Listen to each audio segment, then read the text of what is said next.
Call the meeting to order. Go ahead and call the meeting to order. The purpose of the public hearing is to receive public comment and consideration of the fiscal year budget 26-27. We've got two written comments up here, but we'll go ahead and get anyone that signed up for this year's budget public comments. Not.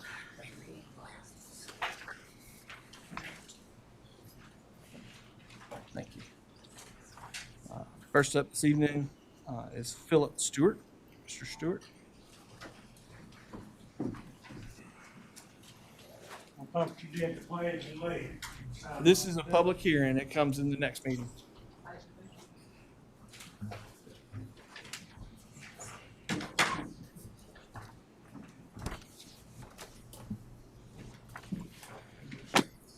My name's Philip Michael Stewart. Friends call me Mike. You can call me whatever you want to. I'm here over the tax increases.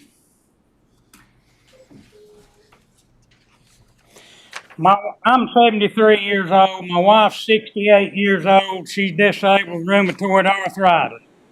We've been residents of Jackson County for 26 years.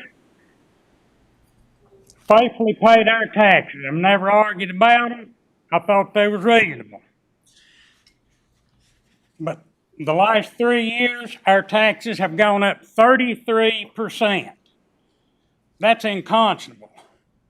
You folks operate with impunity. There's nobody to regulate you. And before you say the Mechanics Act or the Machinery Act, excuse me, I've heard that, but you guys set the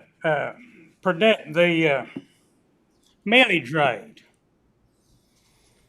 Now, so the Machinery Act only requires that you do a reevaluation every 8 years.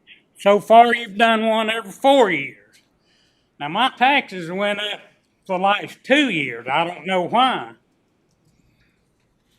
Jackson County is choosing to reevaluate every 4, but you're operating with a $7.3 million surplus right now.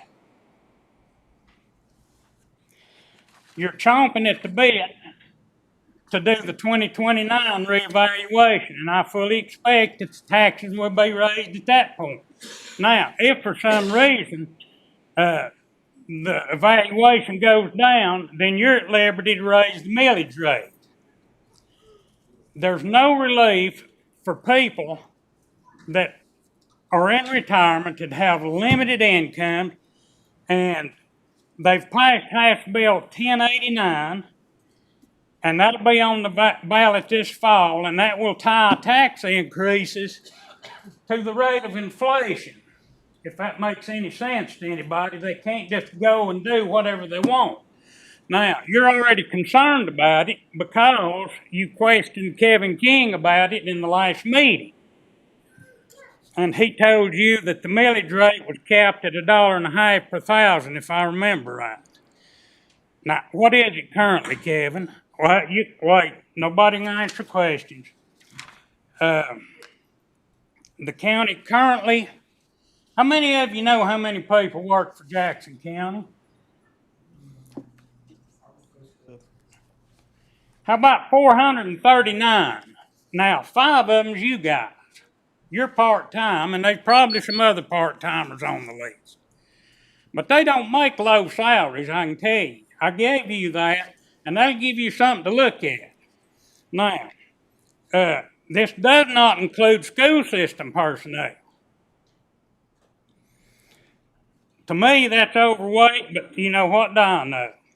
Now, the lady down in assessment told me that the Board of County Commissioners has pressed the legislature to do something as far as a Homestead Act for people. The current relief that's on the books right now today is laughable. You'd have to be in poverty to even get anything off of it. And I'm going to tell you, you know what we get? We get to go use the green cans, and you charge me $250 a year to do that on top of the $200 a month taxes that I pay. And if you think I'm mad, I'm not mad, but I'm angry. I don't think that you've been fiscally responsible at all. And have you as a board done anything to reduce county expenditures? And that's a hypothetical question. That's something, you're not gonna answer it right now tonight. I know that. But that gives you something to look about. I see there's a room full of people probably here wanting, some money. I don't know.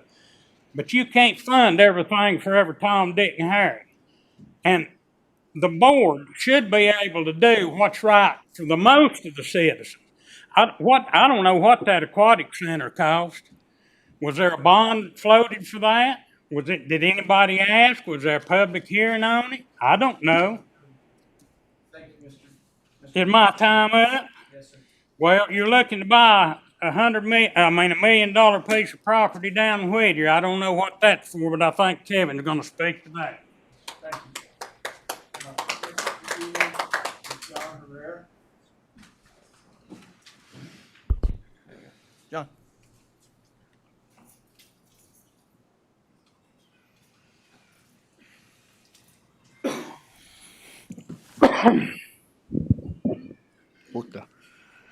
Good afternoon. My name is John Herrera. My friends call me Juan.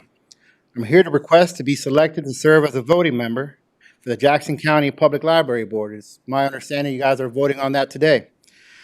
There's been some, This is the public hearing for budget. my fault, man. You want to go ahead and sign up on the other one, if there's another one up there. Oh, there's not, sir. Okay. Wait, hold on. Oh, that's on me. Next up this evening is Bobby Hop.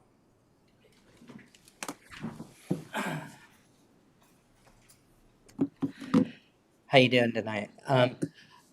So I've started looking over your budget proposal as well as the past expenditures and the other budgets.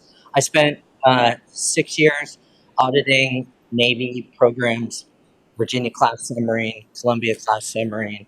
To me, I have a lot of expertise, and I see a lot of problems in your accounting. I definitely advise that you take the time before approving this current budget to go and do an audit of the budget that was for this past year and consider your expenditures. Look at the reasonableness as well as the applicability of it to the needs of the county. Everybody's belt is about to get much, much tighter. And so I do think you need to bring that sense of austerity, maybe, and keeping all the goals specific to helping the most people that you can at the time in Jackson County. I will offer my services. I'm retired, so I don't. But if you need someone to walk through that with you, but there are huge glaring things. I don't have much time, so I'm not going to call out specific line items in your budget, but you have a lot of things that were set aside and not spent. That to me is an issue. I wonder, did you not have that expenditure? Was it just like a risk mitigation or what? You don't really label that kind of a thing, the purpose for the expenditures, at least in my opinion. So once again, I'm going to encourage you to go back, take some time before you push this budget through and really evaluate everything that's in the last one and use that knowledge to apply to next year's budget. Because, like I said, I think there's going to be a period of austerity coming in for all of us. And you can hear other people's complaints. And my taxes went up by a third also. So, thank you.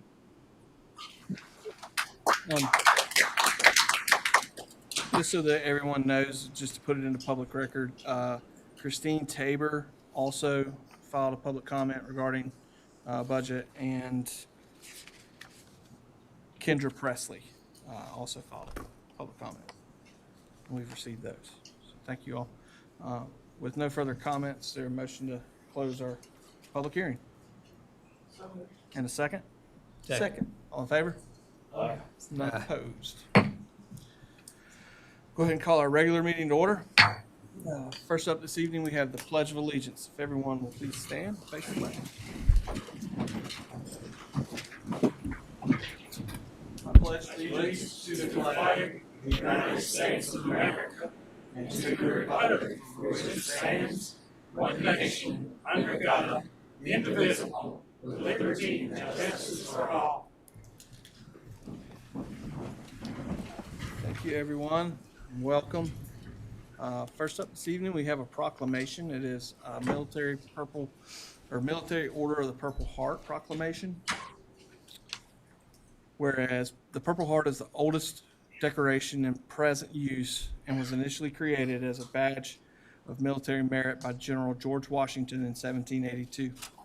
And whereas the Purple Heart was the first American Service Award or decoration made available to the common soldier and is specifically awarded to any member of the United States Armed Services wounded or killed in combat with a declared enemy of the United States. And whereas the mission of the Military Order of the Purple Heart, chartered by an act of Congress, is to foster an environment of goodwill among the combat wounded veteran members and their families, promote patriotism, support legislative initiatives, and most importantly, make sure we never forget. And whereas Jackson County residents have been engaged in most, if not all, of the wars against a declared enemy fought by the United States, and whereas Jackson County has numerous residents who have been awarded the Purple Heart Medal for wounds received in combat, and whereas Jackson County recognizes the commitment and increasing sacrifices required of military families, and whereas Jackson County pledges its ongoing commitment to and support for the men and women who so honorably serve our nation. Now, therefore, be it proclaimed that Jackson County Board of Commissioners hereby declares Jackson County as a Purple Heart County. Is there a motion to accept this Purple Heart proclamation? So moved. And a second? Second. All in favor? Aye. None opposed. Angie, is anybody here tonight? Sheila. Oh, Sheila. Sheila? Come on up here.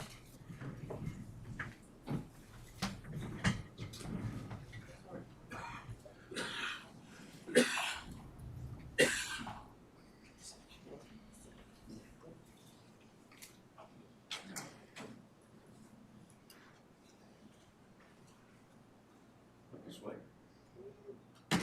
Excellent, thank you.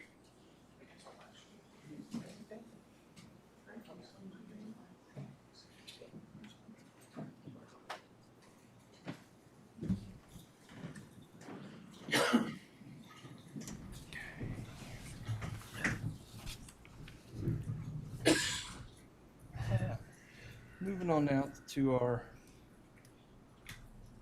agenda items. First up this evening, we have a need to make an amendment to our agenda. Number 3 would be moved to an offer to purchase property at Deer Run, and everything else will subsequently go to 4-5. If it's okay to make that amendment, I'll seek a motion for approval of the agenda. Okay. Second. Second. All in favor? Aye. None opposed. Moving on to approval of minutes. Everybody's got a copy and it's been seen. If there are no changes to be made to the minutes from our last meeting on May 19th, I'll seek a motion to approve. So moved. And a second. All in favor? Aye.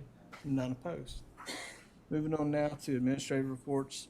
I know for myself and Commissioner Jennings, our season has really kicked off and traffic started to back up. I'm sure it's starting to get busier down off the mountain as well.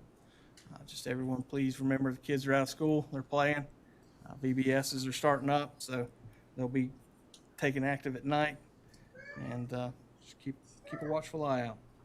Does anyone else have anything to report this evening? Sir. I'll turn it over to County Manager King and his report.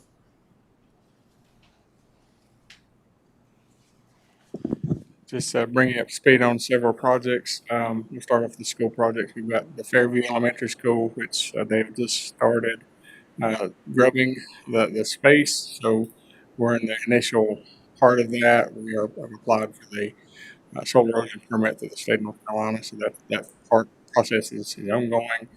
The track project, which is on the same campus, it's looking. It's still has to be September, October timeframe for finishing, so it's looking good as well. The Center for Domestic Peace, y'all should have received a notification that they're going to have an open house on the 15th of July. That project is finally going to be complete, and so we're looking forward to having that facility open for those in need. Um, the Hi, Kevin, there's some people wanting you to speak more in the mic. okay, sorry, Speak a little louder, Kevin, or turn the volume up. I sure will. So anyway, the Center for Domestic Peace on the 15th of July will be the open house for that, and hopefully thereafter we'll have the opening of it. The administration building currently is the initial work is being done. We're having to do the water line first versus the stormwater, so that has taken back a little bit because of the space we had to get into. So anyway, we're working through those issues, but I'll have a better update at the next work session in July, more up to date and more in detail. So that's all I've got.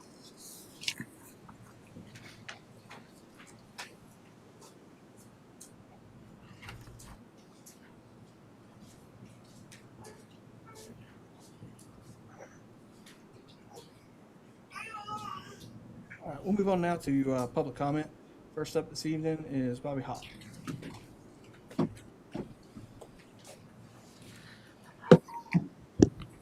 We're back. Okay. Hi. So nice to see you again. But so I really wanted to talk to you just for a few minutes. You didn't do your normal introduction where you say no questions, no. Yeah. 3 minutes. Right.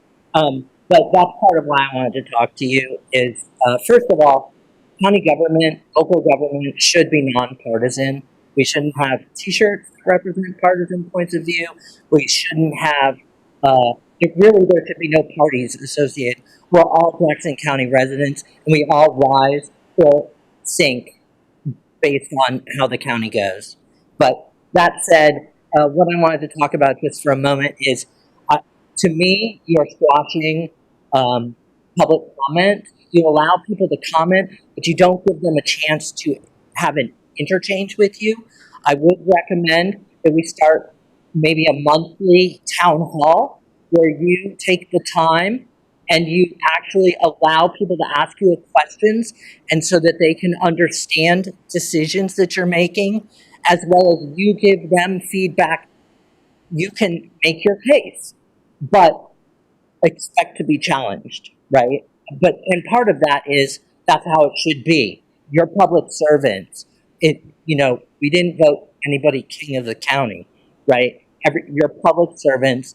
You serve the public, and the public would like to interact with you. This gentleman that was before me about the taxes going up, I can tell he would really like to have an interchange with you. And I really feel that doing so squashes the public's input, and we don't understand the decisions that you're making here. And we feel like you're making pronouncements from up here on the dais, and we are having to eat whatever sandwich it is that you're serving to us. And so I would recommend that you adopt some sort of public forum where you take the time and you allow us to have an interchange with you. Thank you.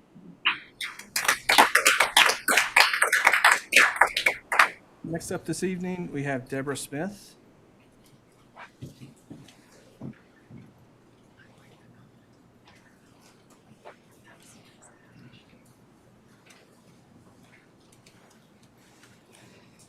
I wanted to speak tonight primarily to refute a speaker who was here the last time I attended a meeting, at which time, much to my surprise and to yours, I'm sure, we were told that there was a meeting between this board and the 3 people that you appointed to the Jackson County, to the FRL board. There, I just wanted to say publicly, since the accusation was made publicly, there was no such meeting. The other thing I wanted to do is to share with you some random bits of information, and you can draw your own conclusions. In 2009, the National Education Association had 3.2 million members. In 2024, the membership was below was about 2.4 million. They lost about 700,000 members. The American Library Association in 2005 had 67,075 members. In 2025, they had 46,000, loss of 19,511 members, or 29.5% of their membership.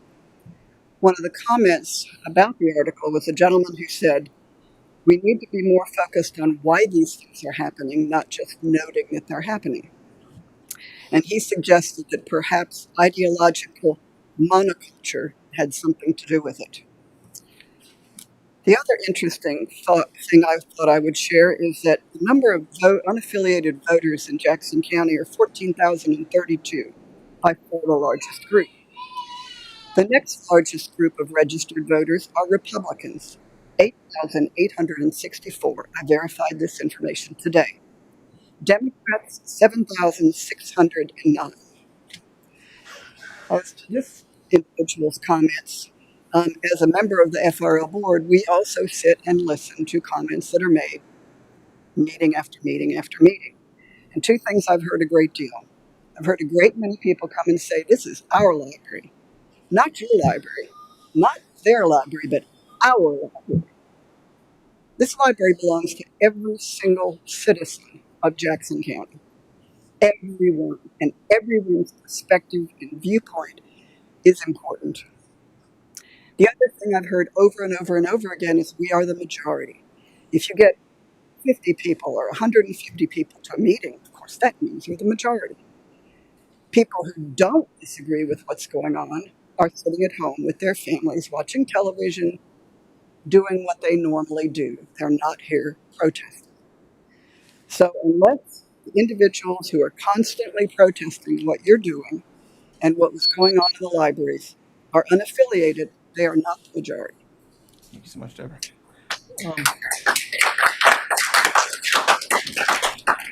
Next up is John Herrera.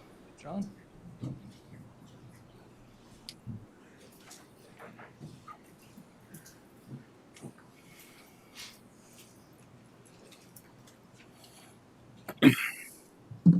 Appreciate you. Good afternoon. My name is John Herrera. My friends call me Juan. I'm here to request to be selected to serve as a voting member for the Jackson County Public Library Board. I overheard that there are some concerns raised in whether I would be able to work with Ms. Kelly. I was unaware that this was a concern. I am willing and I desire to do so. Our mission is the same, to ensure we have an inclusive and safe space for anyone and everyone. My sole intention to be placed on the board is to ensure that the same pathway that I used to become the man I am today is open and free of obstacles for others. It is what I want to do. I want to be on that board. That is the foundation of why I ran for county commissioner and why I'm still here speaking with you all. If you vote for me, I will not betray your trust. I will not betray your vote. And I hope to be selected. Thank you. Thank you, John. And next up is Beth James.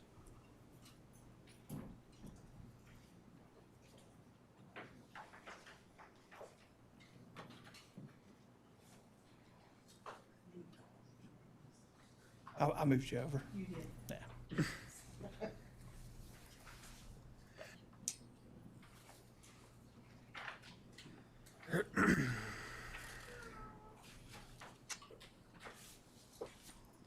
I'm here tonight to talk to you about the Jackson County Genealogical Society. So what you have in front of you is a project work plan that we've set up for the following year. So we are here tonight to ask the county for $5,000 in funding to digitize our records. Now, let me tell you a little bit about the society to start out with. So we were formed in 1991. We're the second largest genealogical society in Western North Carolina. The society has won many awards. We have members in 27 states, 3 foreign countries. We offer monthly programs normally the second Thursday of every month, but as the project grows, then we're going to try to get out into what we've reached out is in 13 communities in Jackson County.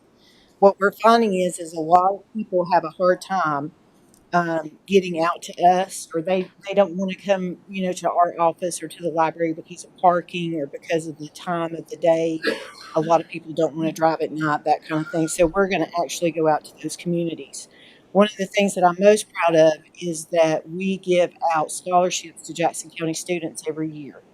Another a new thing that we're doing this year is we are having a genealogical society club at Smoky Mountain High School, which I'm really excited about that. Pam Schuler is actually going to head that up. She is the daughter of Ruth Crawford, who is the sister of Larry. So if any of you went to Smoky Mountain or to Civil Webster, you remember Larry at World History or whatever class it was. And he always made you do your family tree. It didn't matter what he was teaching that day. But what we're asking for simply is we need to update and digitize our records, and the plan is in there. And we're pushing that because of the students at the high school and people, that we're serving, not just that are outside of the state or even now outside of the country, but a lot of people just cannot get to our office, even though we're open 5 days a week. We're staffed with volunteers. We usually run at least 2 fundraisers a year, so we're not too good to sell some hot dogs or have Sonja bake a cake and raffle that off. I mean, we're used to making our money, but the digitization of the records is a little bit overwhelming as far as cost. And so we're asking for the funds to buy the materials. We have one intern now who started, and then we hope when the fall semester starts that we can grow some more interns and get the high school students interested too in helping us do that. And so that we're very thankful for the space that you allot us at the library, but this would really assist us in getting that material so that we can push it along. We do a lot of publications, and that's another big thing. We could get those publications online with the digitation. Thank you. So much better. Thank you, everyone, for public comments this evening. Moving on now to new business. And first up is Mr. Elders with our annual fireworks display request. See, he looks different. I know. And I'm not Tony Ellis.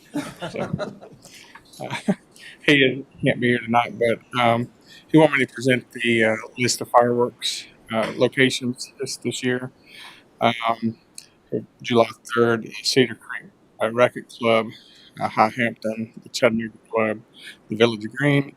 On Saturday the 4th, Bear Lake Reserve, at Lonesome Valley, Mountaintop Club, Jackson County, Town of Silva, Wade Hampton, Country Club on the 5th, Country Club of Sapphire Valley, and Friends of Lake Glenville.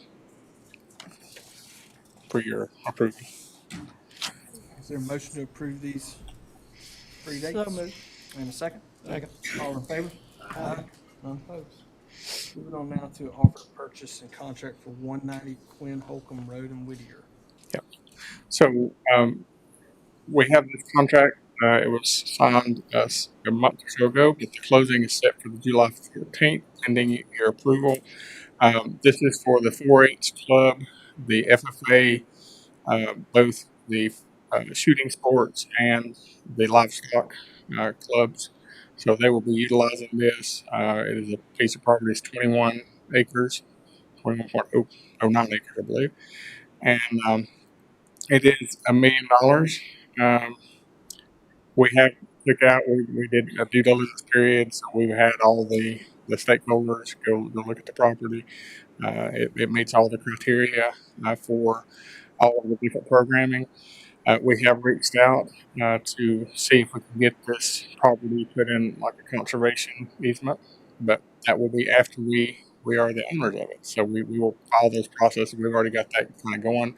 So even though we're spending the money up front, we are looking at different mechanisms to recoup the majority of that money. So That's good. So you will recoup the majority of this money. we are working to do that, but we have to be the owner of it first. So They will recoup the majority of this money. grant applications for using it for 4-H, for FFA. There's a lot of grant opportunities from the state, so we're hoping that once we own the property, we'll apply for those grants for reimbursement of the property and conservation easement. Doesn't some of that come from the tobacco trust? Yeah, Golden Leaf, Tobacco trust, of course, there's a lot of conservation funds if you sell the development rights to it perpetually. So that's kind of what we're doing with USDA. So, On this property, are they, I know you said at one point, everything's gonna be left as is. correct. There's several buildings on the property. There's an arena. There's several The horse walker will paddocks. be left. Yep.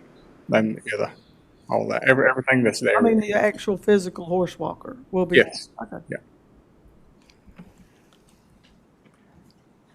is there a motion for purchasing this 190 Quinn Holcomb Road? So moved. And a second? Second. All in favor? Aye. None opposed. Last in new business, we have a bid for Lot 54 on Deer Run. And there's a bid amount of, I'll turn it over to Mr. King, $300. Yeah, so we had a proposal from the Deer Run HOA to purchase the property. The initial bid was $100, and so we looked at the assessment piece. And normally, we don't bring it before the board unless it's 10% of the assessed value, which the assessed value is $3,000. So that's where they come up with a 300 figure. So now it's up to you for consideration to accept this bid or reject it. Where's this at? It's up in Highlands. I got you. It's a Deer Run subdivision. What are we gonna do with it in Highland? Well, we own it. We own it and we're trying to sell it. Gotcha. Okay. Yeah. You'll go to upset bid, Yeah. Yeah, who knows how many times. yeah. Okay. Motion to accept the $300 bid and start that countdown. So moved. In a second. Second. All those in favor? Aye. None opposed. Moving on now to legislation and our Jackson County Board of Commissioners resolution appointing a library board for the Jackson County Public Library System. We've had some back and forth over little things. I think we've basically come to an agreement on everything at this point.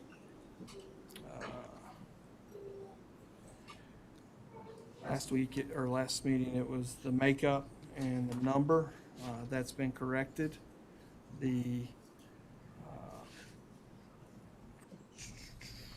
Okay, on Moving this, to- on number 4, Mhm. I'd like to make a motion that the 5 commissioners shall nominate 1 applicant from each district in Jackson County, and the librarian should nominate 2 applicants from each district in Jackson County. And each nominee will be voted on individually by the commissioners and appointed to the library board upon affirmative majority vote. Read that again, The last part or all of the it? whole thing. Okay. That each of the commissioners shall nominate 1 applicant from each district in Jackson County, and the librarian shall nominate 2 applicants So, from each district. Right, so that'll be 7 people on the board. 2 from each district? No, from each district. 2 applicants from, do what? You said 2 applicants from each district No, from, I'm sorry. At- 2 applicants from, at large, yes, thank you. correct? Each nominee will be voted on individually by the commissioners and appointed to the board upon affirmative majority vote. Correct. That's how we were gonna do it. Okay. So you would nominate your person, Todd would nominate his. No, we're not doing it by districts, from any district. Why would we do that? I just think that's a better way to do it. Then you have more that you can pick from. So you're making that motion. Is there a second on the table? I motion that we keep this as is because. Well, can we any do my changes- motion since I made it? There's a motion. There Okay. hasn't been a second. I'm also making a motion and then we can carry on. I make a motion that we approve this resolution as presented because it seems fair and equitable for everything.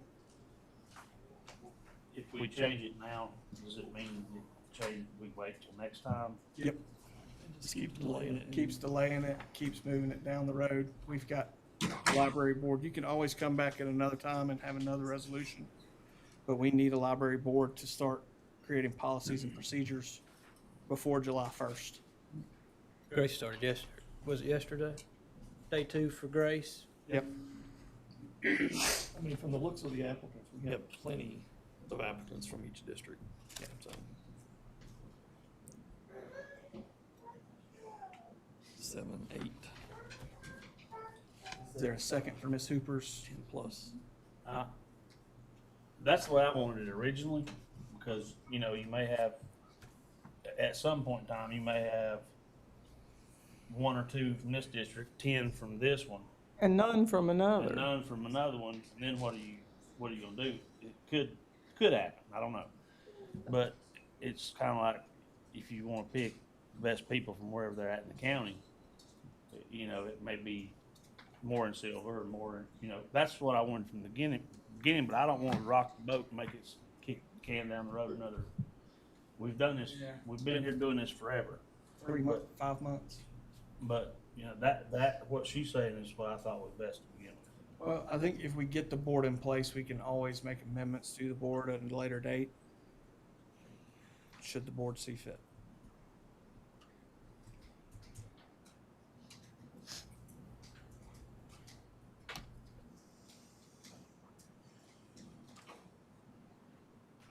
Is there a second for either motion?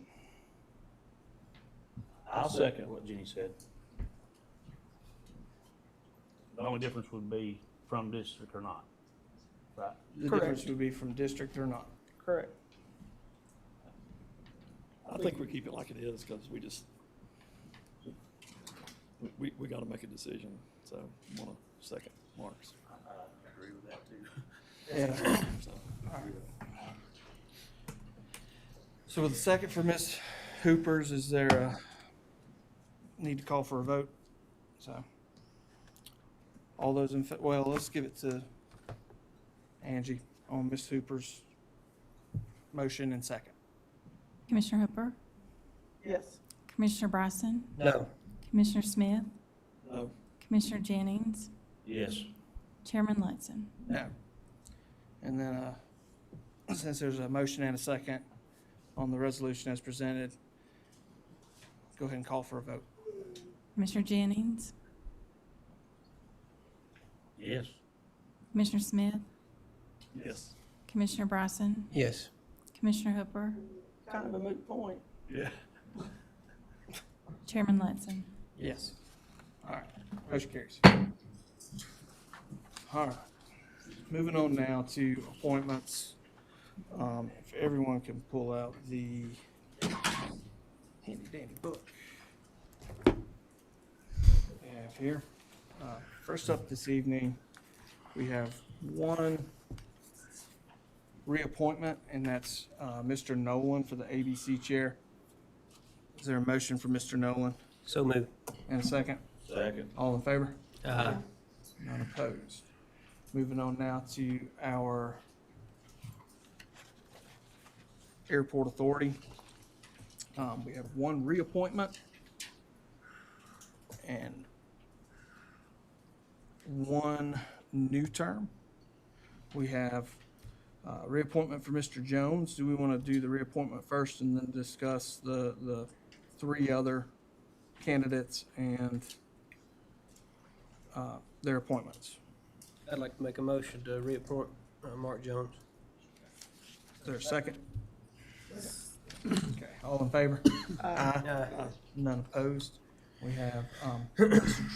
Dirks, Ms. Garrett, and Kyle Much. Sorry if I messed up your name. Of those 3 candidates, is there a motion for one person?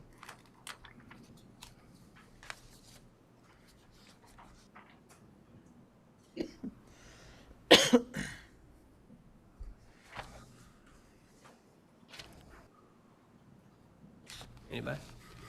I'd like to nominate, looks like,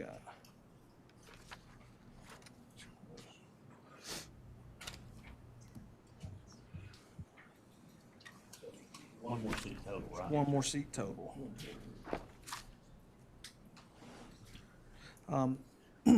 Robin Garrett has 30 years of aerospace management, and that stood out for me. Yep. If there's a motion, I'd like to make that motion for Robin Garrett. Second. Okay. All in favor? None opposed. For the America 250 Committee, we have one. We've got an extra spot if anyone is looking to serve on the board with America 250. Sarah Cochran is our board member, our candidate this evening. Is there a motion to nominate Sarah? I move. And a second? Second. All in favor? None opposed. This evening, we have in our Business and Industry Advisory Committee, 2 open spots. Tim Holleran and Owen Madam are both available.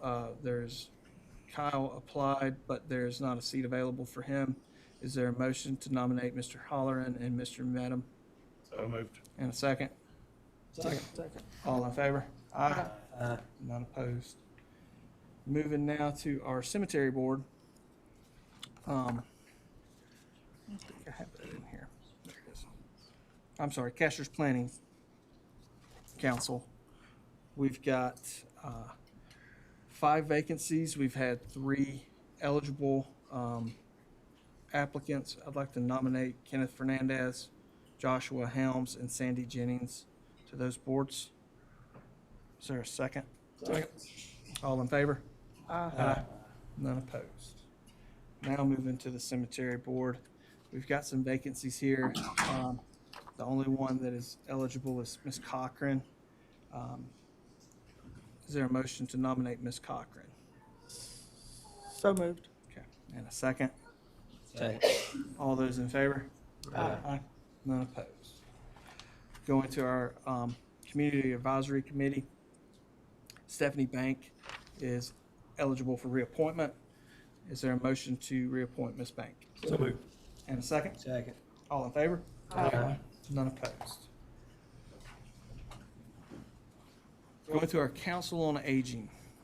This evening, we've got 6 spots, only 2 of which are available. And one of them is Ms. Fulton, and she is a reappointment and lives in District 3. And then we have Caitlin Torrance, who lives in District 4. So is there a motion for Caitlin and Ms. Fulton? So moved. All right, is there a second? Second. All those in favor? Aye. None opposed. Let's see here, so.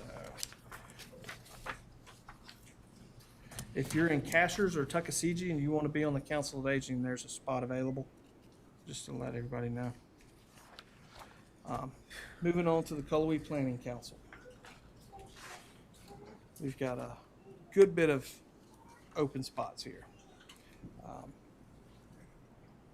We've got Sarah Cochran, who's eligible. We've got Jane Hughes, who is eligible.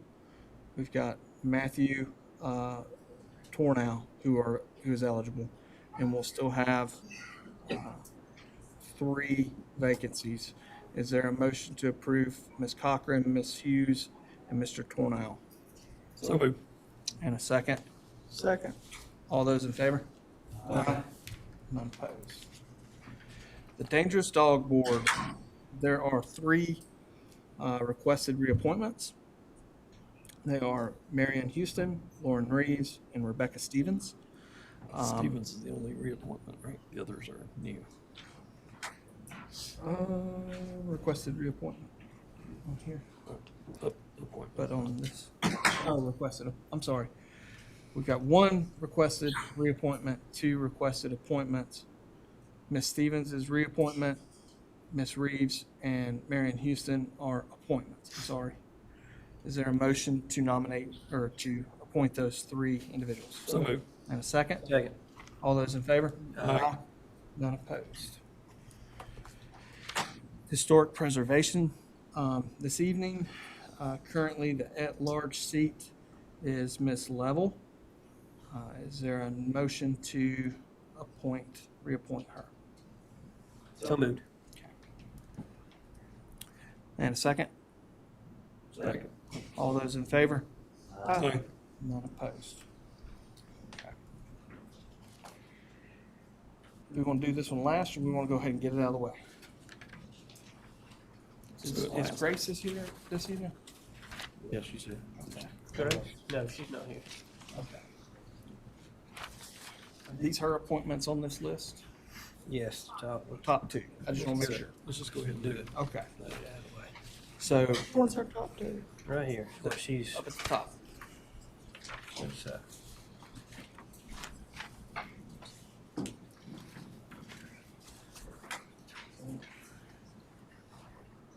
You looking at the newest one? No, mine aren't highlighted. I don't know what you're talking about. There's a new one in your packet.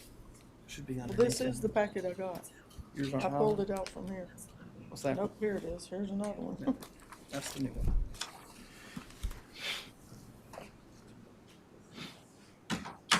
Grace has nominated Linda Potter and Janice Steens as her two appointments. Let's go ahead, if there's a motion to approve those two. So second. Okay. And all those in favor? Aye. None opposed. All right. District 1, who is your nominee? I'd like to nominate Beth James. Is there a second? Second. All those in favor? Aye. None opposed. District 2, I'd like to nominate Emily Fisher. is there a second? Second. All those in favor? Aye. None opposed. District 3, let's see.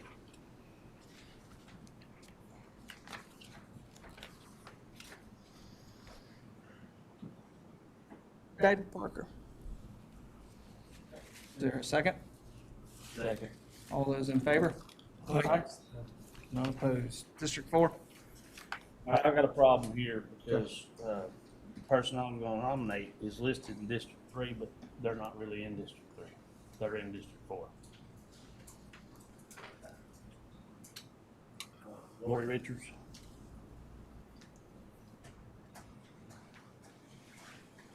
What do we do about that?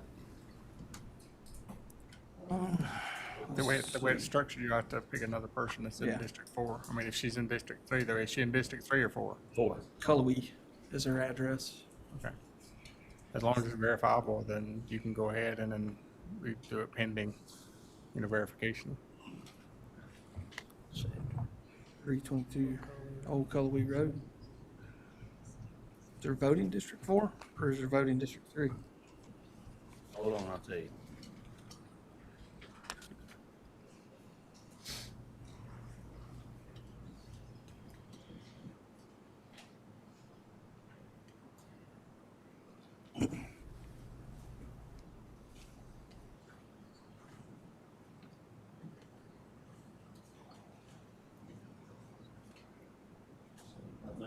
Candy Fort precinct. That would be District 4, right? No. District 3. District 4 goes to Tuckasegee. Doesn't it? District 4, District number 4, yeah. System County District 4. it starts down in the curve below Caney Fort General Store. Cool. Okay. There's a motion for Ms. Richards for District 4. So moved. All in favor? Aye. Aye.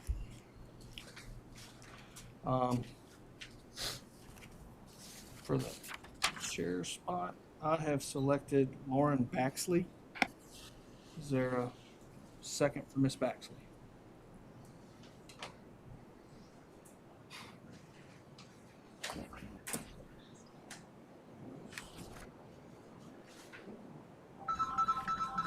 Pick from all over, correct?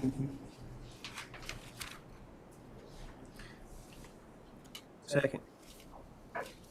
All those in favor? Aye. Aye. Opposed? Nay. Nay. Ms. Baxley, congratulations. All right, and that is all the seats on our library board. Moving on now to our planning board. this evening we have a lot of spots. And only a few applicants. So Lynn Cochran, Tim Holleran, Lisa Kelly, Alexandra Watson, and Robert Young have all been sent applicants. If there's no objections, is there a motion to approve all 5 of those applicants? So moved. And a second? Second. All those in favor? Aye. None opposed. Parks and Recreation Advisory Board. We have 1 spot for Cullowhee. And Sandra Davis, Kelly Dotke, Owen Madam, Tiffany Schuler, Alexandra Watson. Just to make sure I'm not missing anybody. Yep. 5 spots. Is there a motion for any of those individuals?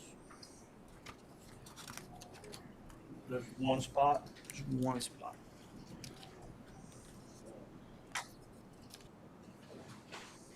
I make a motion for Kelly Dotke.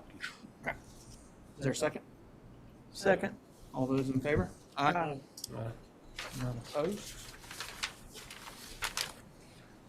Moving on now to our solid waste board. We have 6 spots and 1 person whose seat is not available. Large seat. There is not. There's vacant from Dillsboro, Forest Hills, Webster, SCC. So this time we don't have a motion for that. Going on now to our SCC board. We've got 1 reappointment, and that's Mr. Debman. Is there a motion to reappoint Mr. Debman? So moved. Okay, and a second? Second. All those in favor? Aye. None opposed. Okay. Moving on to Tourism and Development Authority, we have 3 spots. 2 from Southern Jackson County, 1 from Northern Jackson County. Northern Jackson is Peter Evers. Southern Jackson is Mary Lanning and Justin Smith. Is there a motion to approve those 3? So moved. Second. All in favor? Aye. Thank you, everyone that has applied. Oh, yeah. Great applicants. I think we were much easier this time going through everything, and we appreciate everybody as we move to make this process a lot easier, more transparent, with no need for closed session and no questions from press. Is there a motion to close? Absolutely. Second? Second. All in favor? Aye. None opposed. Okay. You want to take a quick? I bet nobody wants to leave now. That's that.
Okay.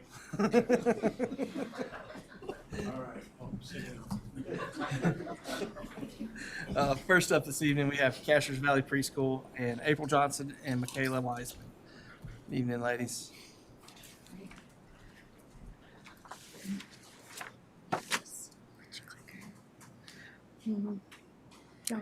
Yes, I'm April Johnson. I'm the director at Cashers Valley Preschool. This is Michaela. She's the assistant director. And we're just here to tell you a little about the preschool. Our goal is to make learning fun and to provide the children with strong positive interactions. We provide children with an educational curriculum designed to prepare children for educational success from kindergarten and beyond. CVP currently has 3 classrooms. The toddlers are for ages 2 through 3, pre-kindergarten for ages 3 through 4, and transitional kindergarten for ages 4 through 5. We're currently in the process of adding a munchkin room for ages 12 months to 2 years old. So our curriculum, we follow the state-approved Funny Daffer curriculum. It's a complete and fully customizable curriculum for preschool teachers. Funny Daffer provides detailed accounting of which state standards are met on daily, weekly, or monthly basis. Teachers can ensure that every child is learning and progressing appropriately. Additionally, the focus group feature of the curriculum allows teachers to identify weaknesses and search for creative ways to prevent or present concepts so that all learning types are addressed and each child is successful. Our summer program, which is what we just started, is from the end of May to the end of July and focuses on getting children active and exploring new activities. Every year we partner with different businesses in our community and host Fun Fridays, which alternate between Water Day, Foam Bubble Days, and Bounce Houses. This year we're partnering with Jackson County Animal Shelter, Sweet Caroline's Ice Cream Truck, Jackson Glenville Police Department and Fire Department, Little Rascals Pony Ride and Petting Zoo, Professor Wiz Pop's Magic Show, and Kona Ice Truck. Family and community engagement is one of our biggest priorities at CVP. Each year we host programs and invite everyone to join us. This year we had a Thanksgiving and Christmas program, Family Day, preschool prom, graduation, and a monthly Bible study, all of which we held at the school. Outside of school, we've hosted game night with free dinner, hot cocoa stands, and participate in the Cashers Christmas Parade. We recently started to partner with Hampton Preschool just to show unity in the community. We're going to introduce pen pals with the older students, collaborate on donation drives, hosting joint spirit days, and having director meetings to share information. Some of our new improvements, we're always looking for new ways to improve our school. This year, we've added a new entryway to increase security and add space for parent and community information. We've been working hard to convert our nap room into the new classroom for the ages 12 months to 2 years old. We're also in the process of adding a new playground for our students ages 3 years and younger, as well as new fencing. And some of these pictures show a little bit of the work and after. And this is the entryway project during renovation and after.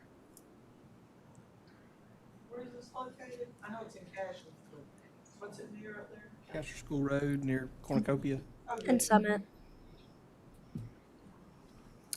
I think that was it. Wasn't it? I also wanted to give you guys, we have our most recent newsletter and some brochures. Yeah.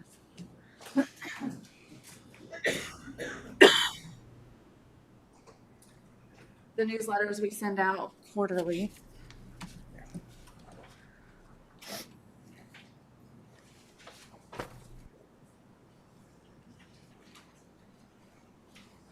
And I just want to thank you guys for your time, and I appreciate it. You guys so much. Thank you. It's looking really good up there.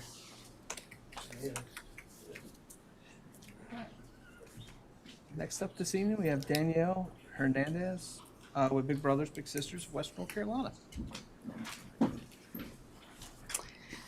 Good evening, Commissioners. How are you this evening? Good. With me, I also have Brandon Fouts. He is our local program coordinator for Macon and Jackson counties, and so I wanted to make sure you saw him and knew who he was. He is our face here in Silva and the Franklin areas. So, my name is Danielle Hernandez. I am the Regional Program Director of our 6 westernmost counties for Big Brothers Big Sisters. I've been with the organization for 7 years now. So I oversee Jackson County, Macon County, Cherokee, Swain, Graham, and the Cold Boundary. And tonight I want to give you guys a clear picture of what Big Brothers Big Sisters looks like here locally. So we have been a part of Western North Carolina since 1975, but the organization has been around nationally since 1902.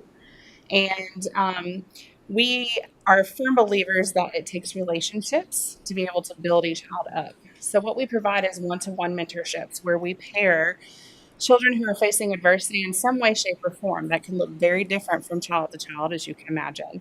And we pair them with a vetted adult, and that provides them the opportunities to work on academic work, can work on social emotional development, can give them the opportunity to explore interests that they may have, or just entirely introduce them to something new. When I first came into this role 7 years ago, I started initially in Cashers and Highlands. That's where we were embedded in these 2 counties at that time. And I'll never forget one of the first stories I heard from one of our littles, who are the mentees that we work with.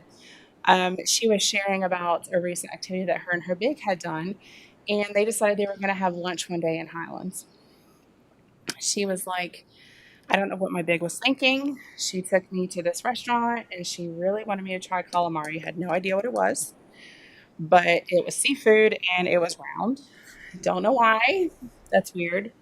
And to this day, every time I see her, she brings up how terrifyingly delicious, I believe that's what she says, terrifyingly delicious that meal was. But it broadened her horizons because she would not have had that experience had it not been for her big taking the time out of her life, out of her day, out of her work week as a busy real estate agent to dedicate that to her. She needed somebody in her corner, and Pam rose to the occasion and showed up for her. So our model is straightforward. We match children facing adversity with caring adult volunteers, the bigs that I just described. And we professionally support those relationships so that they last. Studies have shown that the longer someone or a child has an adult or someone in their court, someone they can call a champion, the more of an impact that has. I'm going to ask every commissioner on this board, is there someone in your past that you can think of that stands out to you even today that impacted you in some way, shape, or form? Doesn't even have to be a parent, right? It could be an aunt, it could be a cousin, your grandparents, a teacher, a coach, right? It could be your best friend. It shows up in a lot of different ways. But having somebody in your corner that says you can do this, you can choose a different path regardless of what you have been dealt is powerful. That's right. So that's what we like to do. We like to show up and help change trajectories.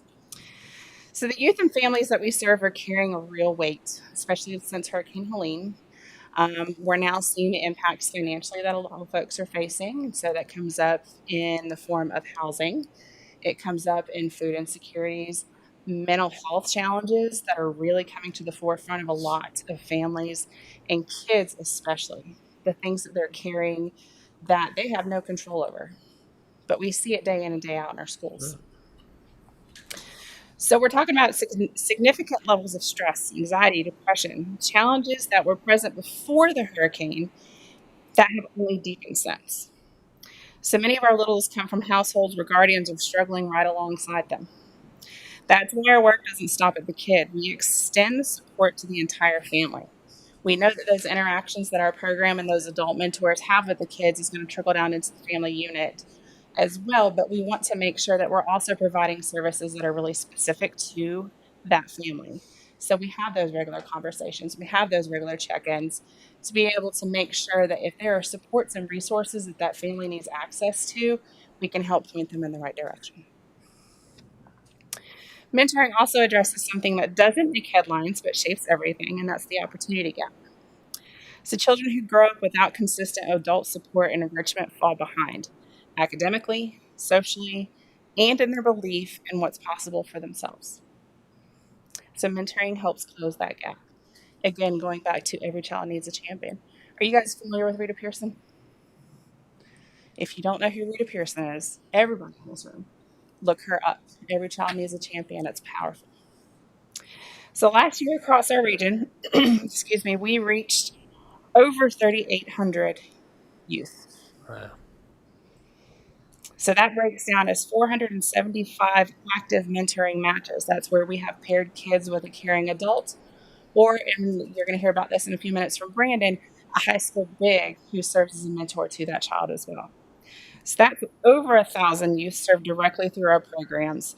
And in the last year, we have also served 200 families through our CARES program. So that's that wraparound service where we're making sure that we're bridging those access gaps between the individual families and resources they may need in our communities. 1,015 kids.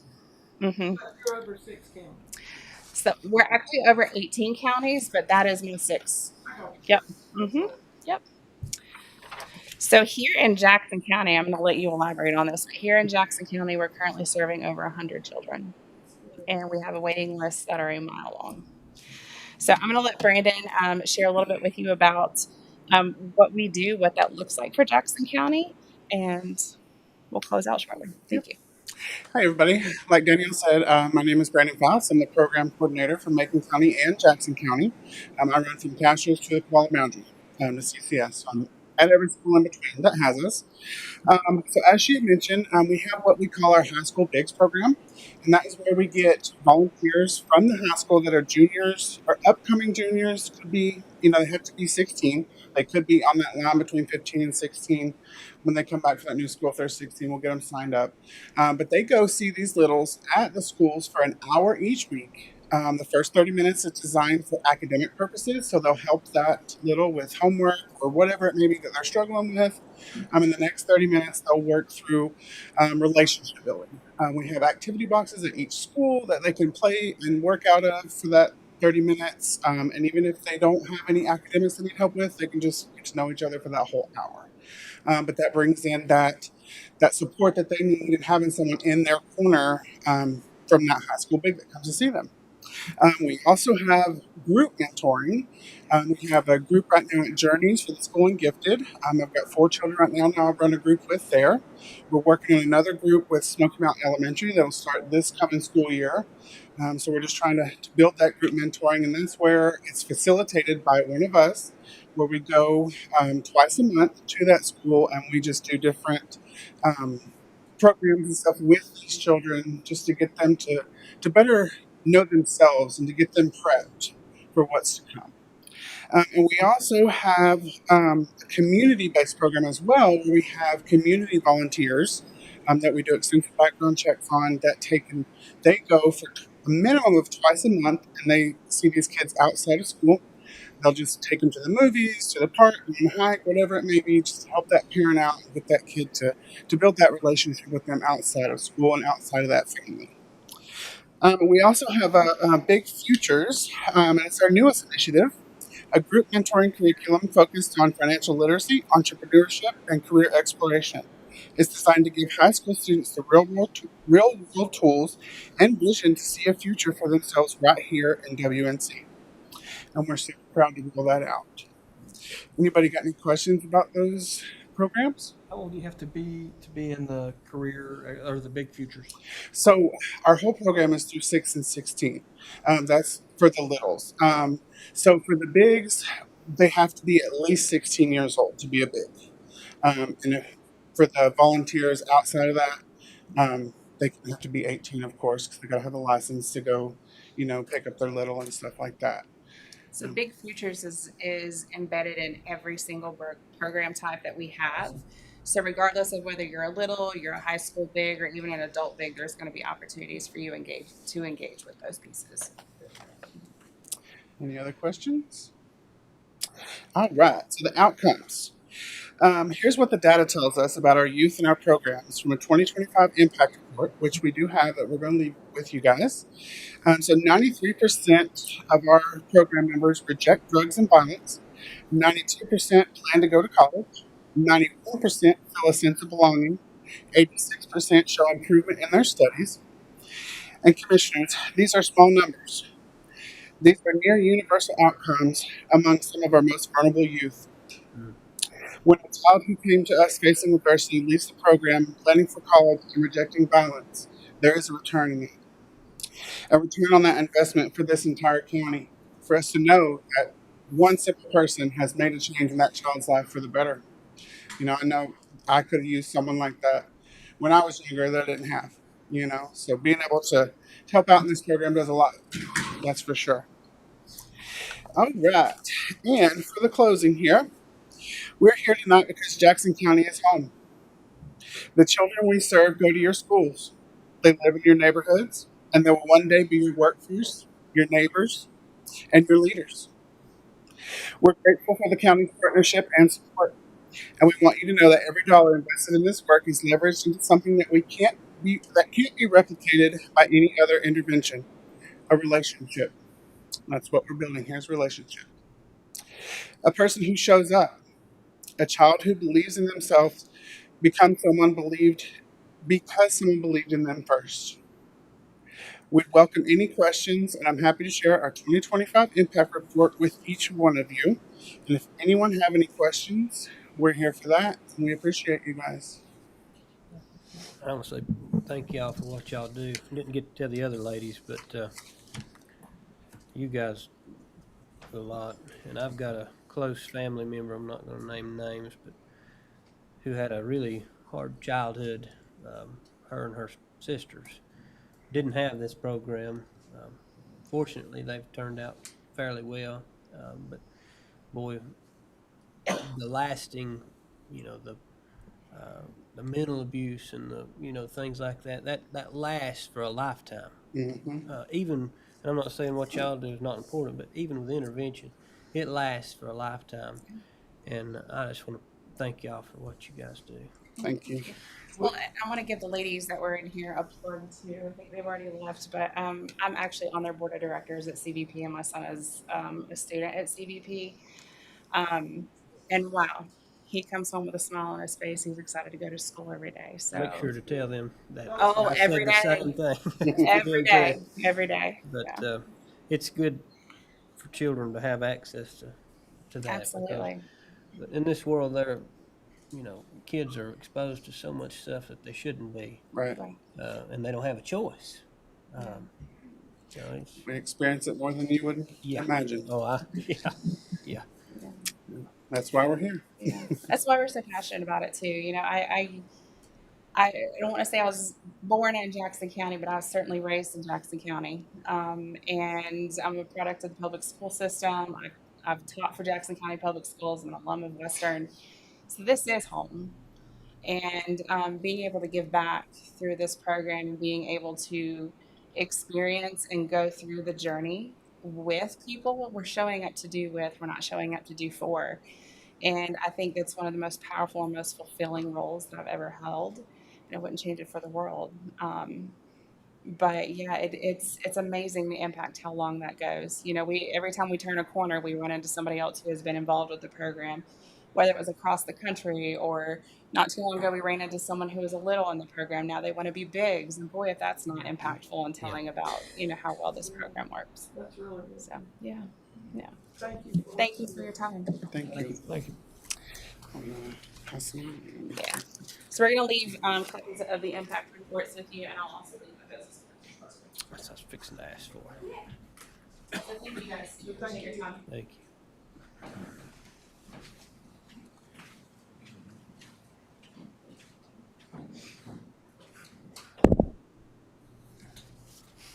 Next up this evening, we have affordable housing strategy by update with Michael Poston and Tiffany Henry. Good evening, commissioners. I think over the last 18 months to 2 years, you've probably heard Tiffany and I talk about a lot of different housing opportunities that we've had and programs that we've attended, Our State, Our Homes, and the work that Tiffany's doing at Webster Village. This has led us to this moment where we've determined that really, in order to address housing from a comprehensive standpoint, it's a large issue, all the way from the unhoused all the way up to market rate housing and all points in between. And so this idea of having a comprehensive housing strategy really is where we think the next step is. We can keep doing one-off tasks and opportunities, but without creating a cohesive plan where everything fits together for a purpose, I think it'll be tough for us to address all the needs that we have in this county. So I think we can both sit up here and talk to you, but we brought Ben Helkowski with TPMA, who's our consultant, and he's going to tell you a little bit about what our plans are and how we can engage the public moving forward. The only thing that I will add is we talk about plans all the time, but you notice this is a strategy. This is intentional because it's how are we going to move it forward, not just talk about it and have a plan, but how are we going to implement this moving forward. So with that, I'll turn it over to Bill. Thank you. Thank you all, and thank you very much for meeting with me today. As I mentioned, my name is Ben Helkowski. I will also add that I am just one of the consultants from the consultant team that are working on this project. I have the luxury of being only an hour away. I live in the Asheville area, so I was able to be here today in person. We do have two other individuals that are here on the Zoom call, Aaron Brown and Aaron Finley. We do get those names mixed up quite a bit. It was always a pleasure working with two Aarons, but we make it work. So with that being said, we'll go ahead and get started with our presentation. We'll take questions towards the end. So as Michael mentioned, the purpose of this project is really to build some strategy and tasks around some of the efforts that have been identified through the Our State, Our Homes initiative. We do understand that that's a report that identified some of the challenges that are existing in the county. Our report will also do that. We think it's important to continue to have updated data and information for the public's review and to kind of tell the story of what is actually going on in the housing environment across Jackson County. But as Michael mentioned, a lot of this plan is designed to build action around some of the strategies that can be implemented. So looking at our timeline going forward, we began this project in March.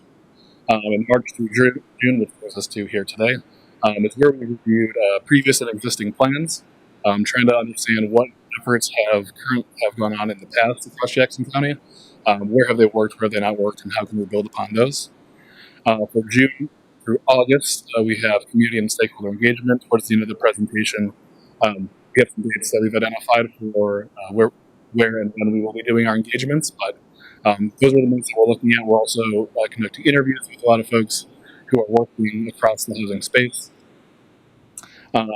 Concurrently, so May through August, we will be conducting a housing market analysis and needs assessment.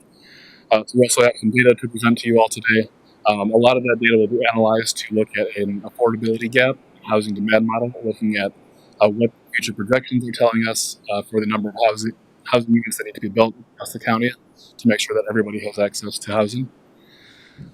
Towards the end, August and October, we'll be identifying the strategies and partnerships to make sure that those are carried forward. Again, as we've said several times so far through this presentation, we want to make sure that there are organizations who have some accountability and responsibility for carrying out the strategies and recommendations that are proposed in this plan. And that should bring us to November, where ideally we have a final design plan that we can present to you all. So we went with some preliminary findings. Some of those are through document review that we've done and the early data analysis. Some of the plans that we reviewed are the 2019 Housing Report, the Southwest North Carolina Home Consortium Plan, the Southwestern Commission SEDS, the Pedestrian and Master Gateway Plan, and of course from the Our State, Our Homes initiative. One of the things you'll see, there's kind of a variety of plans that we reviewed. We wanted to make sure that there was anything that might impact or touch the housing ecosystem. We wanted to make sure that that was accounted for in our early stages. So those are some of the documents that I reviewed. It's not a comprehensive list, but just a snapshot. So our top 5 findings that we have right now, and this is just from document review, is that existing quote-unquote affordable housing supply deficit currently exists, and earnings are not competing with the price of housing. There are extensive wait lists for individuals eligible for supportive housing. So often like section housing choice vouchers, there are long wait lists for those individuals who are at lower income levels to afford rent. There are long wait lists for that, so they cannot afford current housing that exists. Previous efforts have been oriented around infrastructure expansion, so water, sewer, broadband to support development. From a county perspective, this is kind of common from what we've seen in North Carolina. I should also add that we've worked with several other communities across the state, and we do often see that county government and county initiatives are focusing on infrastructure expansion to actually build housing. That's one of the ways to drive down costs for developers. Neighboring counties tend to host most of the supporting services for the region. So we've talked with these service providers, those who are providing services for down payment assistance, homelessness programs, things of that nature.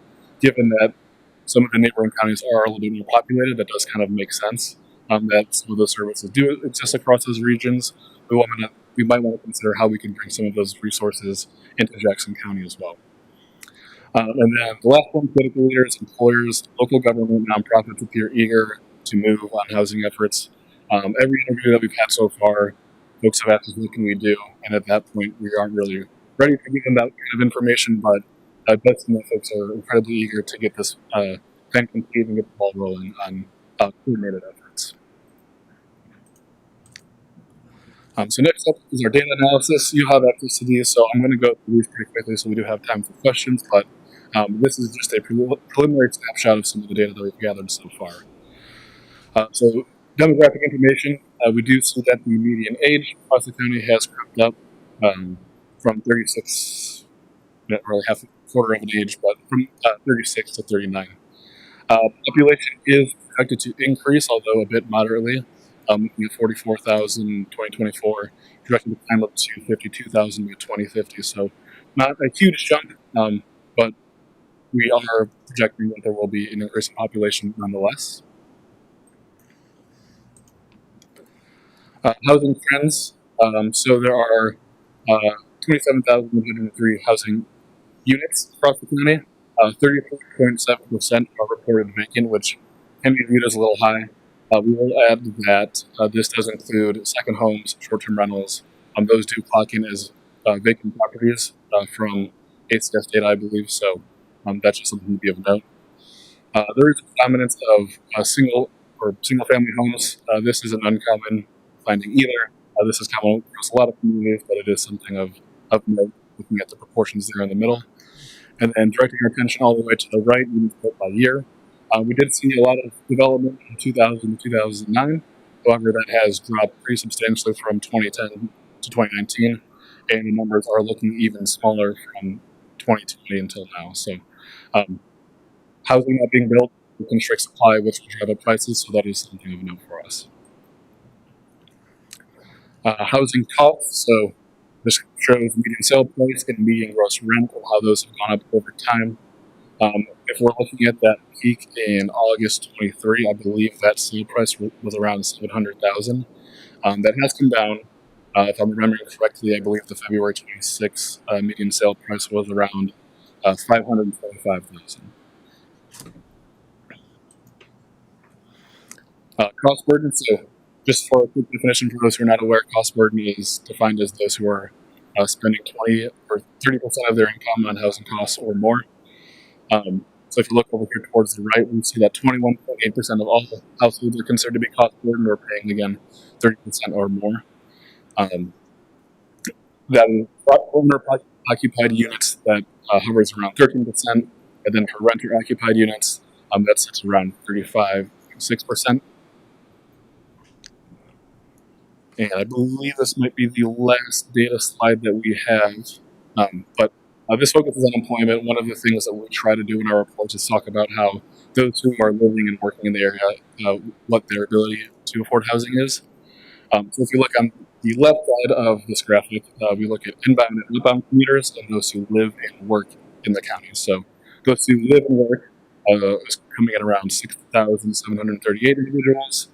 Inbound commuters, those who are not currently living in the community but are coming in here to work. This is talking in near 10,000 individuals, and out-of-bound commuters is right around 7,000, approaching 8,000. This is for the whole county, yes. Who does this? This is from the American Community Survey. I believe this would be 2023 data. That's the most recent information that we have. But to that point, the inbound commuters, we do see high numbers or high degree of inbound commuters. That does kind of signal that there might be folks who are interested in living closer to where they work, indicating additional demand for housing. So that's where if we kind of look back towards the population numbers, it might show that it's only increasing incrementally. But when you account for inbound commuters, that can add additional pressure towards housing. So, and that's all that we have for the presentation. But we do want the conversation, and are happy to go back to any of the slides if anybody wants to take a second look at the data. And Ben, if I can jump in, maybe you've already said this, but I did want to mention those local open houses that are going to be July 14th and 15th. Those are open to the public. They're in Cashers and Silva. And then we will also be launching a public opinion survey, again, open to all members of the public. So we hope that everybody will join us for those two events. Yep. Thank you, Aaron. One thing I would say is the housing trend at 326 for 2020 or later is the law, I think. I mean, it may be something that we look at our permitting code enforcement. I'm sure we see more structures in 326. Yeah. Aaron Brown, do you know when that data was pulled? Was that for prior to 2023 and prior? Which data? I'm sorry. The units. So that would be, that's 2024 ACS data. It's 5-year estimates, but it's the most kind of up-to-date as far as the Census Bureau has. So certainly, I believe one of the things that we are also going to be looking at is the permit data. But so this is from the 2024 ACS 5-year estimates. Yeah, good catch. So, workers that work at home, are they included in the live and work here or the outbound? I'm going to defer to Erin Brown again on that one. She's our resident data expert, so. I mean, a lot of people work Yeah. from home. Right. They're not working for companies here. Yeah. Mm-hmm. Ben, could you repeat the question? I'm sorry. Yeah, sorry. I know you hearing haven't. the commissioners. How do remote workers factor into the commuters? Ooh, that is a good question. I don't know off the top of my head. I can pull remote worker data that we have that through the census. So that's certainly information that we can pull to look at. And then also I'll take a look at the methodology that they use for this. This is from another survey out of the census, but it's not the American Community Survey. So certainly we'll look into that and get back to you. And at the very least, we'll have those estimates from the census data. Yeah. With our housing costs, and that median sale price, I know, does that include second homes, or is that within a range? Like you're just looking at normal homes, certain square footage, or? Yeah, I do believe it is every home. Erin, is this from CoStar? So this is Redfin. This is Redfin the data, median sale price by month. So for every month, every single home that sells, this is the median there. We can do a little bit of disaggregating by type. I think we can look at it by single family homes versus condos. And Ben, you were right on the money when you said that peak is 702, and then currently that April 2026 number was $525,000 approximately. Can you look at it from single family to secondary homes, and then also by like district, because we have a big population in Cashers that most of those are secondary homes that go for millions. Yeah. So yeah, Erin, the question was, can you disaggregate second homes? I don't know if I can disaggregate just second homes. I'm Okay, I have a couple ideas, but nothing that I can promise yet. But I'm pretty sure we could look at this by, you know, uh, either census tract or we might be able to look at, like Cashers specifically. I know I heard somebody say that Cashers has a high amount of those second homes. I have a couple ideas to kind of dig into this further. I mean, even in the units in structure, you have kind of an Airbnb kickback on that. I was gonna say, can you look at it by resident? Yeah. The folks that actually become residents, primary household, Well, houses that are listed as vacant or available because they don't. Yeah, That would give you a good indication of how many of those are second home. It'd be very easy to look at primary residents, Right. If they vote here, that's pretty simple. 30%. Yeah, I will say it all really kind of just depends on how ACS reports this information, and we're kind of beholden to that. And Redfin, and our other platform that we use is CoStar. So we try to be as specific to the community that we're working in as we can. So we'll certainly have conversations in our meetings with Michael and Tiffany, and then go from there. All great data. Yeah. People always find the data really interesting. So, but yeah, again, as Aaron mentioned, in July, we'll have some open houses where we want to have some conversations with residents. So communication should be coming out for that pretty soon. We just sent the announcements over to Mike yesterday. So, or maybe it was this morning actually. So be on the lookout for that. Great. Perfect. Thank you guys so much. Thank you all for your time. Moving on now to regulation on hunting on private property. Mr. Coates. Good evening again. I have no one else to speak for me this time, so I'll just have to speak to you. Well, she's welcome to.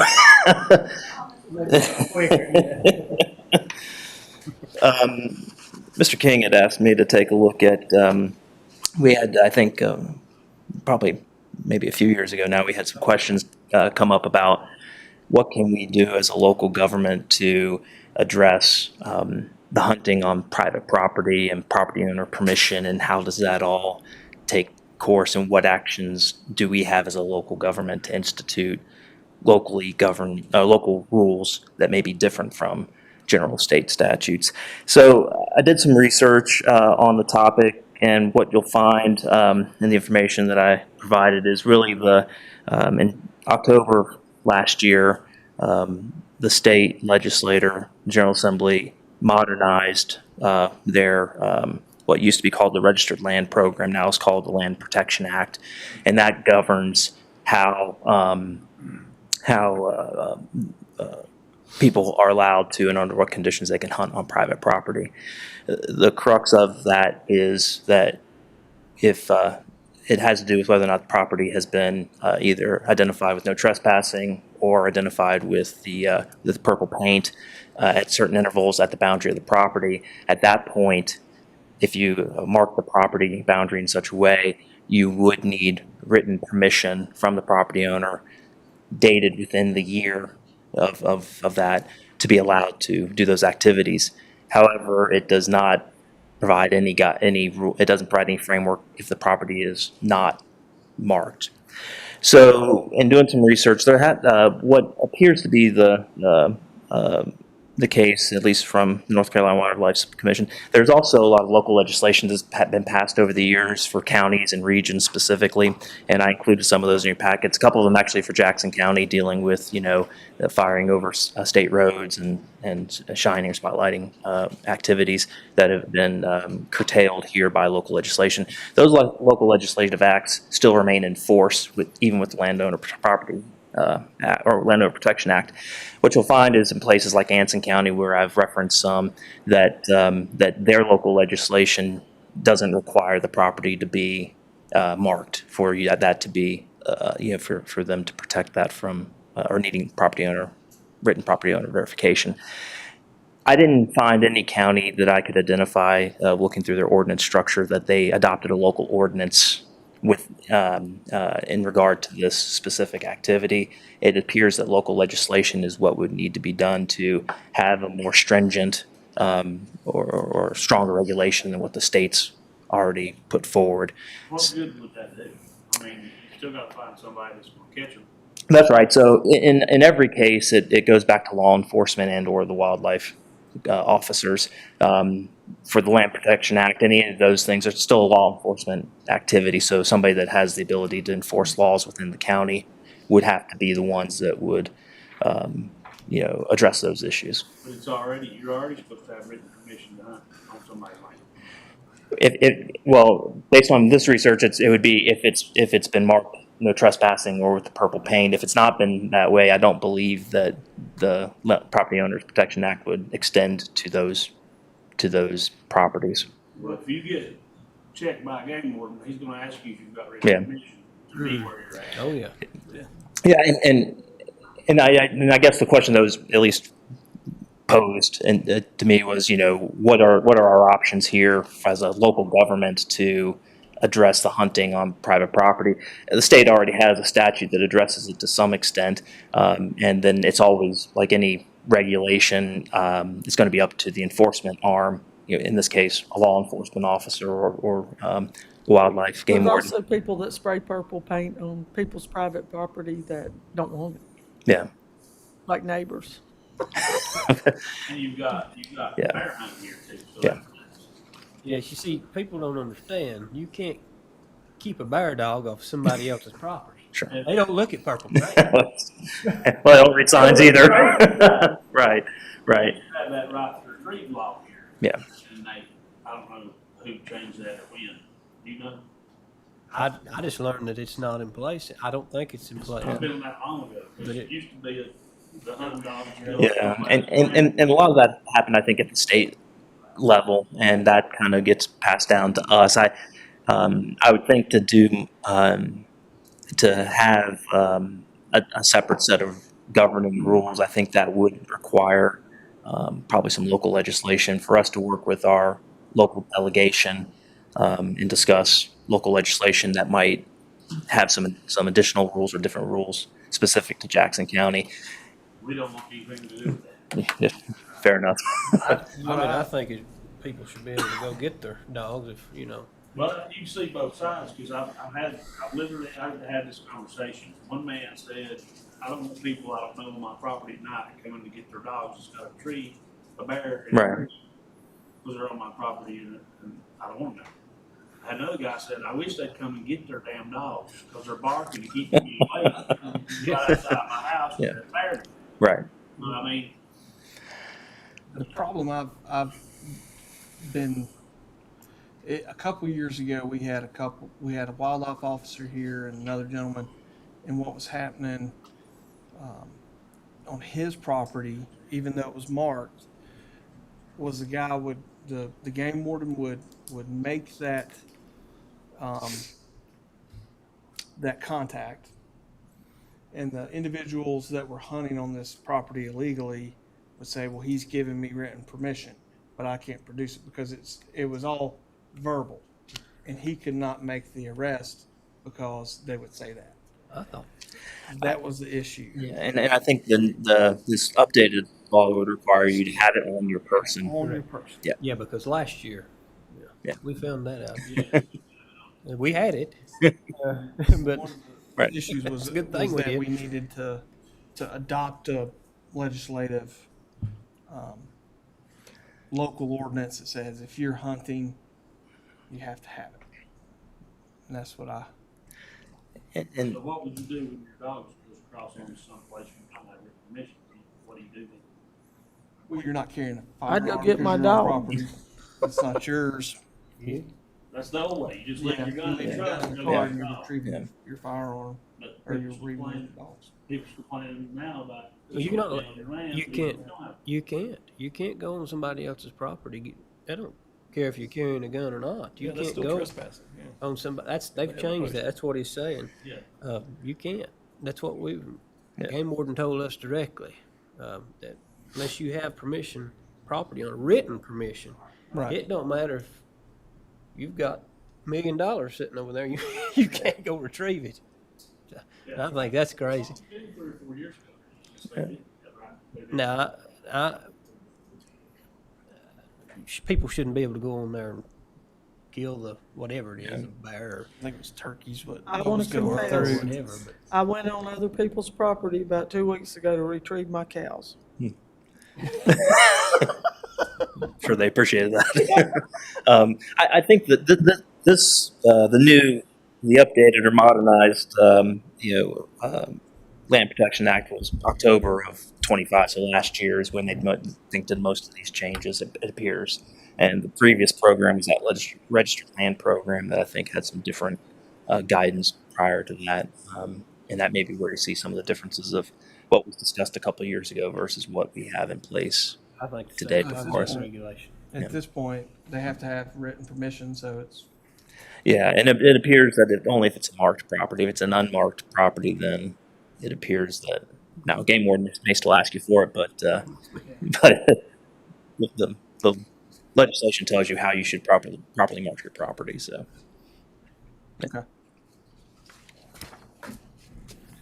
That's all good information. thank you very much. Appreciate it, Mr. Poston. Have a good day. Come on, man. It's only been 7 minutes. Well, it's not my favorite. CV might not agree with you. CV tell you it's 5 minutes too long. I don't understand why, like, this says an act to prohibit the shine of lights in deer areas in Jackson County. That you already get a ticket for that, for harassing wildlife. So what, I don't understand. Well, and that was adopted in 2008. So that's why probably the reason it is illegal today is because they got local legislation, and so we've had two of those. The other one is I think you can't discharge a firearm across state road unless you own both sides of the property. We need one that says you can't drink and drive too. We know that. Yeah. Sorry. Right. One thing we talked about when I first got here, it'd be pretty easy, I think, I don't know, Tiffany might be judging this, I don't know, or somebody, but the people that has their property marked in purple paint, if there was a way to put it on our GIS map, those people, those property lines, because everybody's got their phone with them when they're hunting. And you could look up, if you're I don't bear hunting, if you're a bear hunter and your dog's 3 miles through there, you're not gonna have written permission from everybody.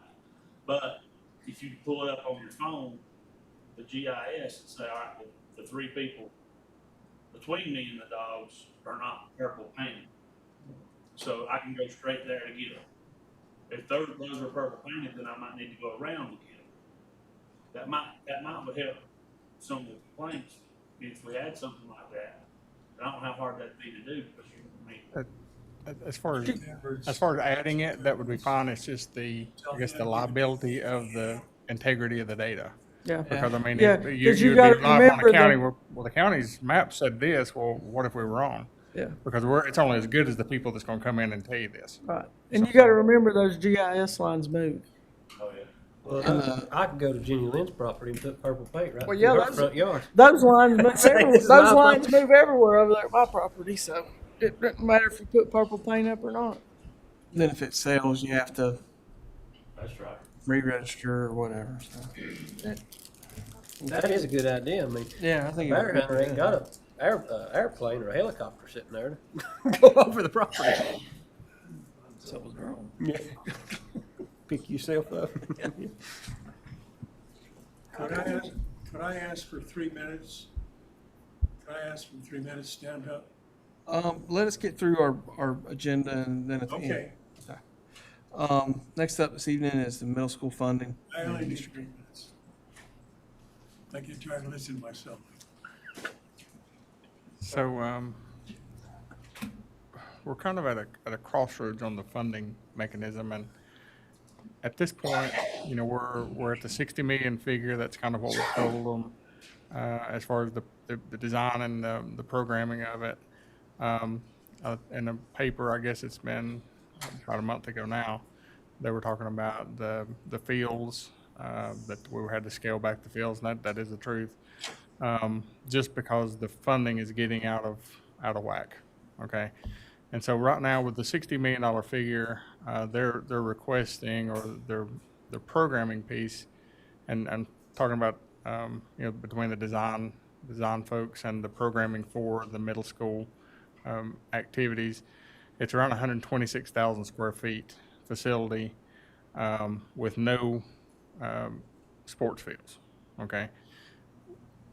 We may or may not still hit the 60 million figure. I mean, it's still in debate based on $400 a square foot times your 126, and adding the FF&E and adding, the sewer and the water extension and everything else. So I can't in good conscience sit here and say it's going to be that, because we've still not got a really accurate figure. It's still, a scale between 60 and 100 million at this point, based on what you're looking at.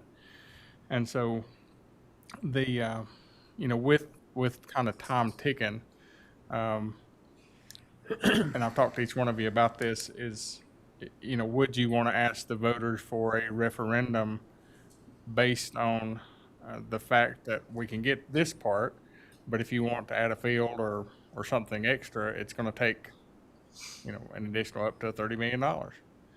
So I guess that would be the discussion. So open that. I'll give you all a sample.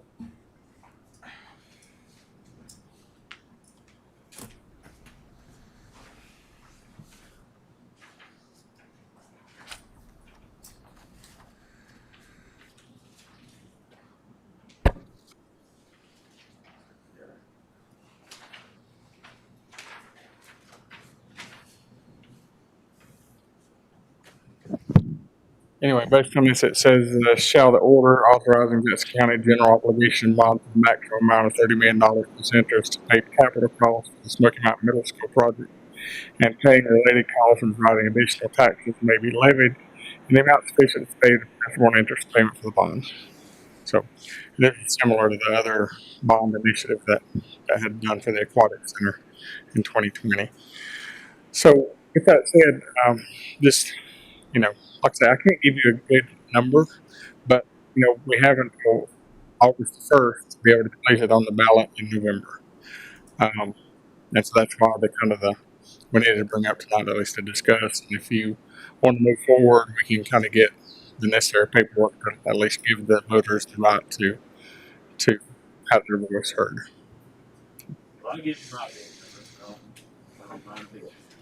I wasn't in school to start with, middle school. We already had schools for kids that were getting educated in. Already, we had teachers for buses, for property, for building.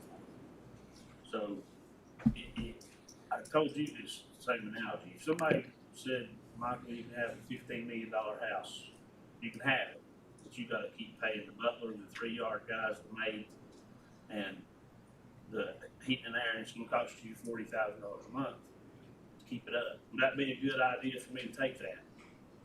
No, for me, it would not. What we got to realize is, if we got to pay $30 million extra to get a middle school that we've already got kids getting in education now, we're also going to have to pay teachers from now on, and bus drivers, and school board's going to, and everybody else would want them to have fields and tennis courts and everything. It's going to be a lot of money over the next long time, and that's going to be a lot of taxes. And if you look at Macon County's budget, ours was 11.2 for Board of Education. Yeah. Macon County is a little smaller than us. Their school number was right about 14 million. They're smaller than us. You know what the difference is? They've got a middle school, and we don't. So we add that middle school, we're adding a lot of ongoing expense every year from now on that we're not getting a grant for. That's why I was against it, and I'm still against it. So that's my, I think we got to quit spending money sometime. And it should have been before, but I won't go there. Well, like I said, if I supported such a measure, it would have a definite start date and a definite end date. It wouldn't be like the Aquatic Center that had no end and is still ongoing. There was no end date to that referendum. If we wanted to do a referendum and the folks approved it, and we got to this amount, it went away, then that's the people talking. So, Darlene, what would this roughly cost the taxpayer? Yeah. Yeah, we've not got Get that ready. far. I mean, never mind. Probably would be 3.19. So about 4 cents more on the tax. That's probably close, because what I was saying about Macon County, we're 3 million less than them now, and they're smaller than we are, so they're figured 3 or 4.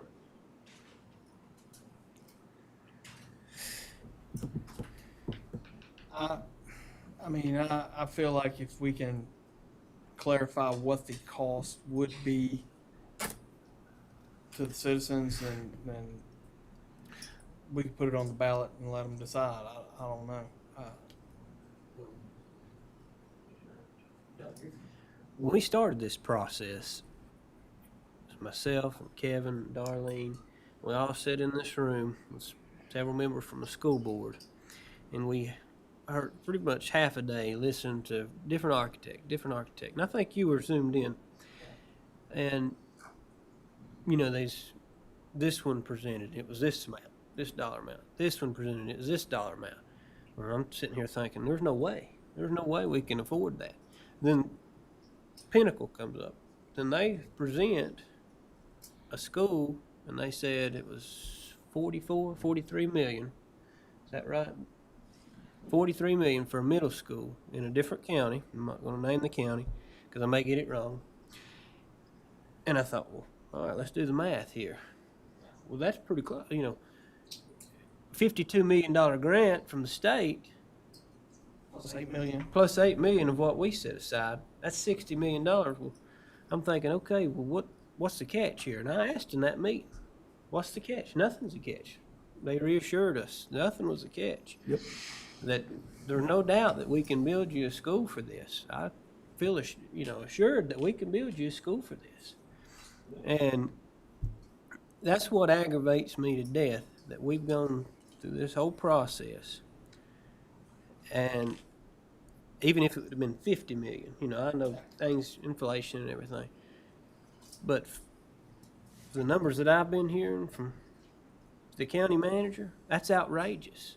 I mean, and I'm not throwing blame towards the school board at all, but somewhere along the way, Who's the construction? I mean, there's something wrong. Illinois?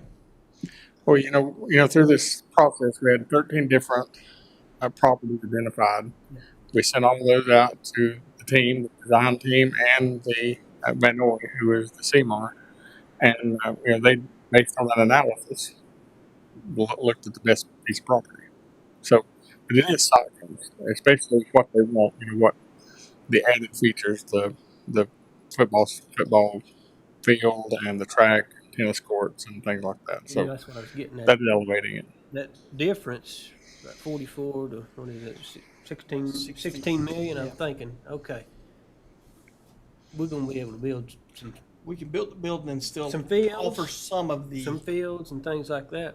And that's why we chose this bunch. I mean, we felt, me and John both, we felt certain that we were and they've we were got initially enough. against it because there's already a lot of stuff traffic-wise in that area of the county. So, Well, they've got enough projects from Western to every other school we have that's being renovated that they should be able to find a little bit of good grace in their heart to say, this is gonna, I know they're a for-profit business, but this is getting to the point of taking advantage. And I realize $400 a square foot times 126,000 square feet, but something's going to have to, and this is what the school board should be doing, is saying, what are we going to cut? What is not important? you know, it's not like they didn't know the site. I don't know that they didn't know the actual site, but they knew, hey, look out the window. Look out the window. You know, and this school that they built was mountains. We did borings, we did everything for them. if I remember correctly, they had a lot of cost overruns on the other one they told us about. Yeah. But their total amount included those because they had to haul in. They had to cut a side of a mountain off. Yeah, they had to haul in 1 million cubic yards of dirt or something like that. Yeah, I mean, it was. So I was blown away at the number. I remember I was sitting over there, I think, beside Darlene, and I was turning. I was like, "There's no way." Yeah.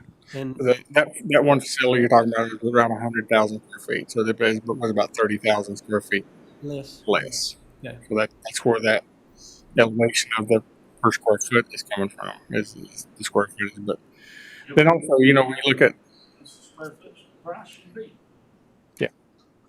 well, it started out at 160,000 square feet, and we've got them it's now down to 126 based on having the folks come in and talk to them. But anyway, looking at the CMAR process and what we went through, Van Noy they're just the contractor, okay? Each individual sub trade is bid out separately, and all of these are projections. Okay, so the numbers are still theoretical until we go to bid date. That's public bidding, right? We know what Van Noy's price is going to be because that's set, through the contract. But they don't even know what the bid's going to come out of that. So we're still in a, smart kind of. Yeah, exactly. So they're very conservative with the bidding, but by the time you calculate all of your, the sewer and the water and the, getting the roadway back to the DOT standard and all of that stuff, they're trying to figure out all of that together. I hate to say this, but opportunity to discuss cost savings with Ingalls and bringing that water and sewer across so that they can use it as well. Oh yeah, that's already factored in. The water's actually on the side, so the water's not the issue. It'd be just down the bore underneath the road, which is we've already kind of worked out that part of it. Let's ask you this: I think I had maybe some conversations, but the site is this just like one building? Are they trying to make a flat area for one big building? They wanted the initial. There's been 32 different concepts. So throughout this process, site designs, they started off with all on one level, which of course that's a lot of area. So now it's on 2 levels. It's a double-story building, and they've kind of shifted it down. It was at the very top of the property. Now it's down closer to the road, where it's less of an impact. So, excuse me. Drainage issue on that? No, it's going to be on flat piece. It's not like in the bank or nothing like that. It's like a 2 elevation. It's actually on a flat surface. The whole school's on flat. Yeah. What I'm getting at is instead of doing all that land prep, and I know it's just a middle school, it's not a college, but you look at some of these colleges, and they're all tied together with walk paths and covers. And can you not put one on here and then step up, put it here?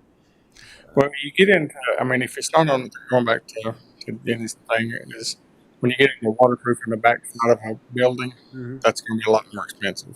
So it's kind of like doing a retaining wall. You're having to do that on the back side. So that's why it's better just It's going to be a maintenance issue a few years on down the road. And when you do it that way, you're essentially building several smaller buildings. That costs more than building. It's going to be about the same instead of doing the site prep. Yeah. I don't understand what's changed. It hadn't been that long ago. And I know you said the square footage was more. Well, back to the topic that you brought. The topic is we're running out of time, and if you want it on the ballot, we would need to know where we can go ahead and get this done in July, or we can get it to the Board of Elections by August the 1st. So something to think about until we. Can we think on it? Yeah. Because I think for sure that the people should have a say. Yeah, they had a say in electing us, but at the same time, not a pretty penny. I don't know if we need to make sure people will realize we're not just getting $50 million free money grant. That's not going to cost us. It's going to cost us dearly to do this. We can. That gives us enough time to You get a pro forma maybe from the county, from the Board of Education on new teachers, new buses, all the things that are going to have to come in, the FF&E, so that we know, at least from that standpoint, how much your salary is going to change. Are they going to change? Are we moving teachers from all these other little independent schools into here? Or, I mean, there's, 5 music teachers in the county? Is all 5 of them going to, we need to figure that out. The state's already cutting back teacher budgets, so. But really, is the kids from Smoky E gonna go there? Well, the Blue Ridge, some of the kids are not. Nope. So. But Little Canada, and I had an issue with the location at first, because that's my district down there, Smoky Mountain E. But, the way Kevin brought it was that people at the head of Little Canada, it's just as far for them to have to ride a bus to that location, and then from Smoky Mountain E to whatever the site is out there, whatever they're calling it, Smoky Mountain Middle School. So it is centralized,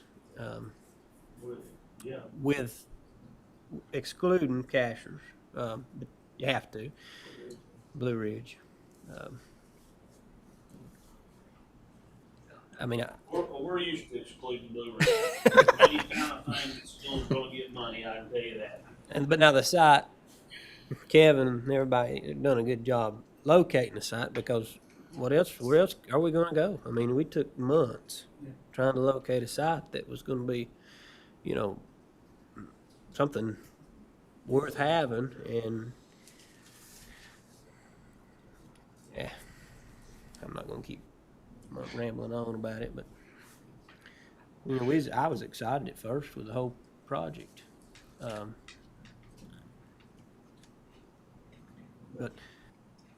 I'm not about to vote for an additional $30 million. I can promise you that. So there's a chance we wouldn't even build a school at all?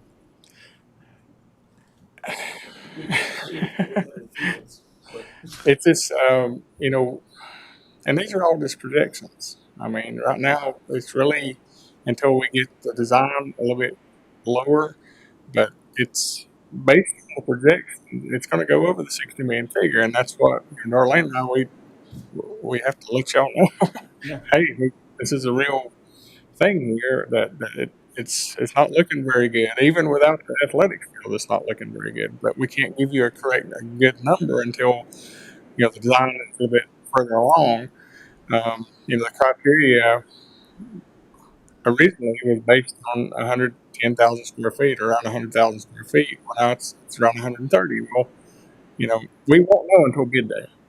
But that'll almost be too. It's kind of like, plus you're spending a lot of money on designers and the CMAR and all these people. You're spending money now, and so I just don't want to.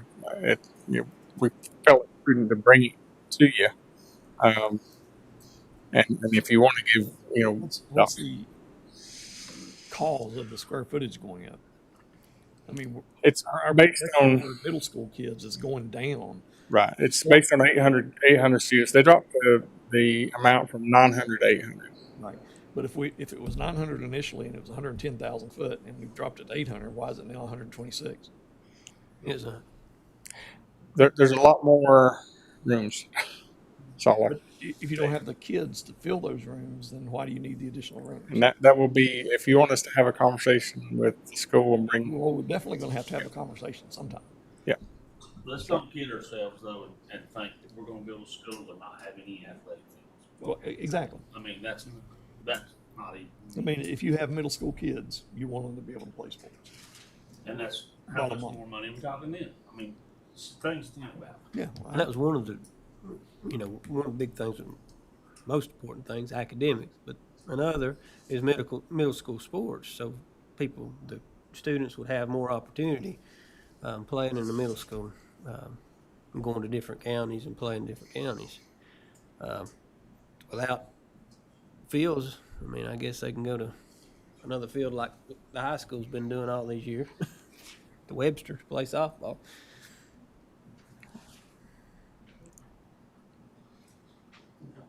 Thank you, Mr. King. Okay. And I've got on other business now. Let's go on to other business.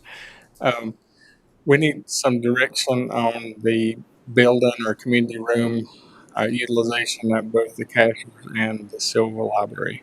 And I think we've had, some dialogue over the last couple of months. We're trying to craft something up, but we don't want to get it all crafted and then we have to turn around and do something different. So I think we had the initial conversation was the utilization of the Cashers and the people that utilize that space is a little bit different because it's almost acting like a community center, because it's in that area.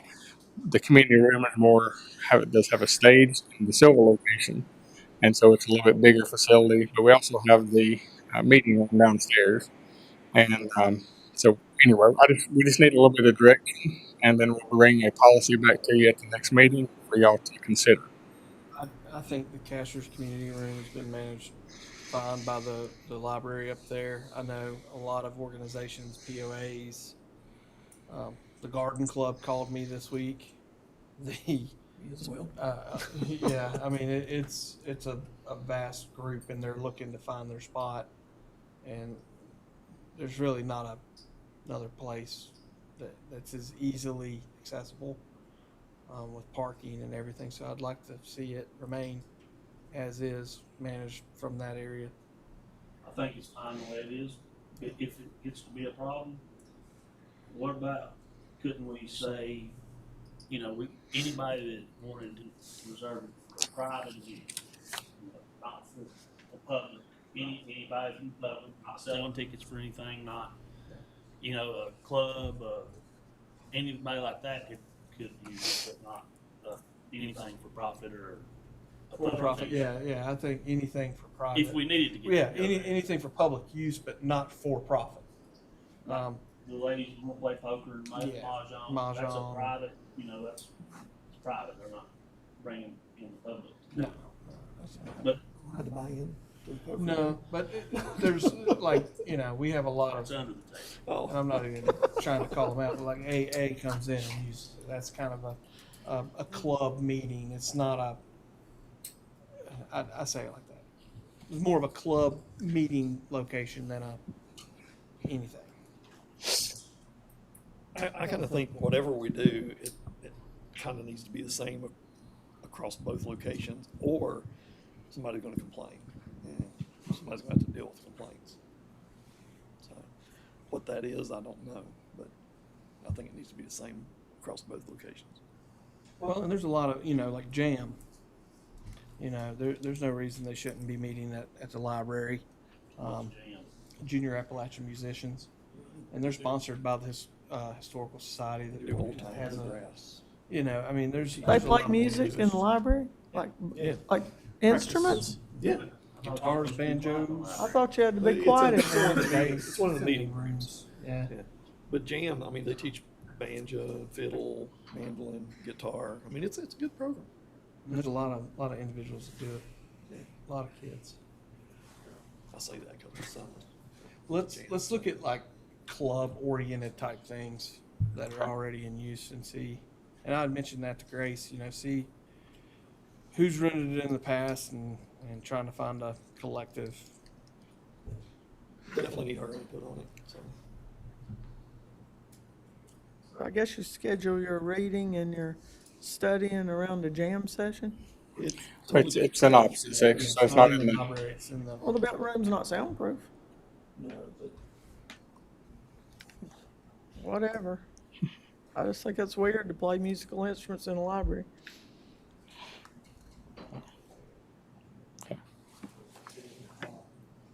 Sounds good. And then I did. Maybe y'all could hunt in it too. Practice your GIS with the purple paint. And I did want to make we in the budget discussion. I'm sorry, different topic. In the budget discussion, we were talking to Glenville Cashers Rescue Squad, and they had put a request to move their the amount of rate of pay for their paramedics up to a normal amount in the region. And so with that, I think it's $225,000 is the request for that piece of it. We found funding in this year's budget and contingency left over for the QRV, quick response vehicle, that they had also requested for $116,000. So that, along with some $50,000 of those are contingency, we moved it to $175,000. That still doesn't meet their request of the 225, but it does get it close. But if if we need to make the 225, we could maybe try to work that out. But that's the only budget alteration that we made, because they are really having a hard time recruiting, and it we get them to kind of, with the other paramedic service that we have to contract with, we get them the same line. Excuse me? Yeah. Yeah. Yeah. So, that puts the variance at how much? excuse me? The variance? It's about $5. Is that right? About $5 an hour. What So you just said, 100. he needs 225, right? And we've allocated 175? That's what we came up with. But if we need to, we're going to see about what y'all thinking. And how does that, as far as Harris EMS, does It's about $5 difference. is it more than Harris? No. I think we're at 2.25 for Harris and like 1.7 for Noble Fashion. But with the hourly rate. I'm talking about the hourly rate. Oh yeah, about $5 an hour per person. $5 an hour less Yes, than Harris? Wow. it's like 19 to 24 or something. So You're using some of the same people, so they're getting one rate at Harris and a less rate at Cashers Glenville doing the same job.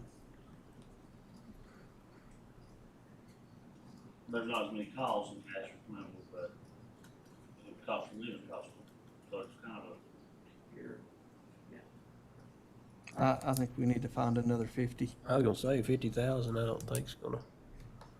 Well, did it break the budget, Darlene? Yeah. okay. Well, we probably come up with it with cuts on some other things. Yeah. what I'd like to see, Kevin, I know I always ask for too much. So does everybody else. When you're asking for money, you're asking to ask for more than they need. But when I'm asking to cut money, I'm gonna ask to cut more than we need. What I'd like to see is how much, I know we don't wanna cut it down to the bare minimum we've got to keep. We need to have more than that in the fund. But I'd like to know, without having to go through that whole book and do the math, I'd like to know how much we have to keep in our fund. Mhm. I'm not saying we bring it all the way down there. I'd like to know the number where, how much we have to keep in there opposed to what our proposed budget is. Cause I'd like to see us get it down if we can, you know, more than it is. Right. I know that, I already know we've cut that $100,000, but yeah. I just like to know the difference to see how much we could actually cut it. I'd like to see it cut 5%, the whole budget. I would like that too, but like I said, you know. So, and I'll give a spiel. And we've done a pretty good job this year. We didn't go up on the tax rate at all or nothing else. And we've given a lot of increases, you know, throughout the budget as well. So we've kind of have redistributed. There are, you know, we can look back through and everything. But if you're looking at like decreasing the tax rate, we are the second lowest tax rate in the state of North Carolina currently. I mean, that's great, And but I still would but- like to see it cut 5%. Oh, I understand, but I'm just trying to put it in context. So it not only affects us. I mean, and I'm extremely glad the state is getting involved with private property reform. By the way, I think that it's needed because they've always had the mentality that, well, if you don't have the state average on your millage rate, which is currently 64%, well, then that means that your county's not putting enough toward it.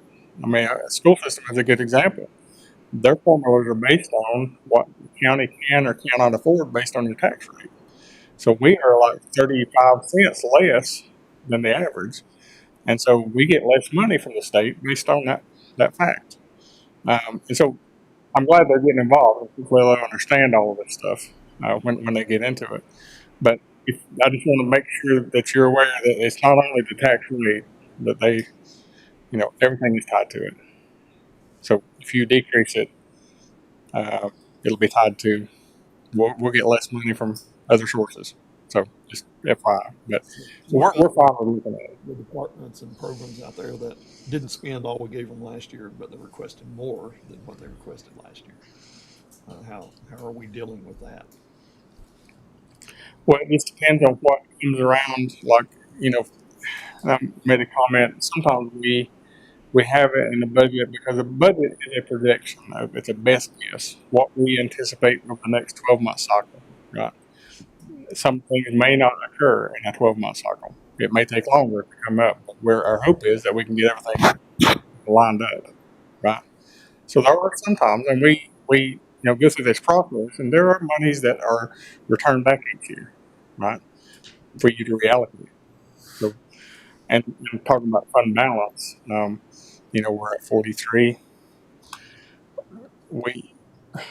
43 million out of a $108 million budget. I mean, it sounds like a lot, but 25% is around 27 million. That's our bottom, right? And I wouldn't suggest going to that low.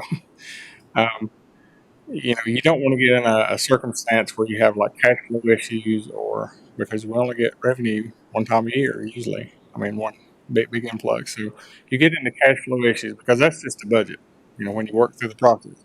But the other side of it is your cash flow, looking at capital reserve, capital projects in the future. If you want to do anything, last year the reason that we did set the rate higher, we did still drop it 7 cents, but was because we put in a new fire department with full paid staff, which is quite a lot.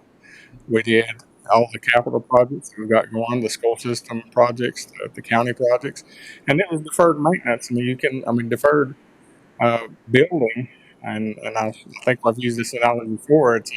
There's 2 or 3 definitions of being conservative. It's not conservative if you wait 20 years and you should have built something 20 years ago, right?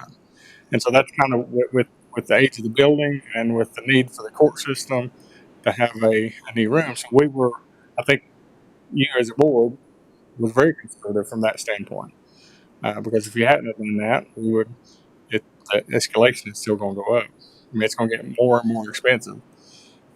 So I guess I don't know where I was going with that, but I'm just letting kind of setting the basis how we are. The deferred cost is not going to save us money. Right. That's the whole. It depends on who's trying to look good, who's trying to actually do good. I mean, we could do like before and just kick everything down the road, not fix anything until, and keep our tax rate real low. And then somebody may get voted in here and 8 years later, they're going to be looking bad. Yeah. Like we were, because they've got to do what was promised before or what wasn't done before. Yeah, that's been the problem for years. Projects been Unfinished. kicked down the road. Yeah, unfinished projects that were kicked down the road, wasn't finished, like Yeah. the track field at high school, and it was graded and then just left And I feel like we've done a good job yeah, too. and like the detention center, for instance, we needed beds 5 years ago. We are currently sending out, inmates to other counties, which costs them a lot of money. So There's, I'm still going through it, but there's some things that stick out to me on the asks and stuff. One in particular is a new boat for the sheriff's office. I'd like to know why they're asking for a new boat. I don't know if the sheriff needs to come speak or not, but do they have a boat already? yeah, I can tell you what he told us was that when they were in the body recovery mode, it was hard to basically retrieve. And so with the type of boat that they had, it was too high, and they needed a boat that's lower to the water. Does emergency management not have that type of boat? No. So why is the sheriff's office requesting it, not emergency management? Because state law is the sheriff is responsible for that activity. Yep. So the boat's not messed up though, correct? It's still running. No, the boat was going to be Yeah. traded in. What year is it? So No, I'm just wondering why. it's 2018, maybe. I think it's 2018. Said they was gonna trade that in, that was the plan, so. Well, I think what we're gonna need to do is really, no offense to anybody, we need to grow up and figure out what's wants and what's needs. What's actually needed? Yeah. We don't need to be funding any wants, right, for, I'll give you an example, we talked about it. Paving East Laporte Park, that's a want, that's a gravel parking lot, where you're going to a park, it's not gonna hurt you to drive on gravel, in my opinion. I don't think we need to pay money to pay that right now, because that's just a want, in my opinion. Now, everybody else might feel different, but that's the way I feel. Things like that, where Well- it's not something that's gonna keep somebody from going to that park because it's not paid. Kids getting out barefoot and walking on asphalt, a lot more danger to burn their feet than the gravel. Well, we put off Mark Watson repaving it for no telling Saved- how many years. And saved a lot of money in doing so. And of course, it's now redone, but the pavement was, well, you know, playing softball, them potholes and stuff. I mean, so there's nothing wrong with us because it's been done for years. There's nothing wrong with us putting things off that, wants, Right. you know. It's a big difference, something you want, something you need. Yeah. And I think, my opinion is a lot of the departments have come and asked, or maybe even got used to asking for more than what they actually need. And so, if I need 6, I'll ask for 7, they'll give me 6.5. I'm in good shape. Yeah. But we gotta put a stop to that, and it's across a lot of departments, and we'll talk about that more next time. Well, Next time we gotta pass it, so we need to talk about it now. we can have a special call meeting. Yeah. Before, that's not a problem. We did that last year too. So. I got a lot of stuff to talk about this year.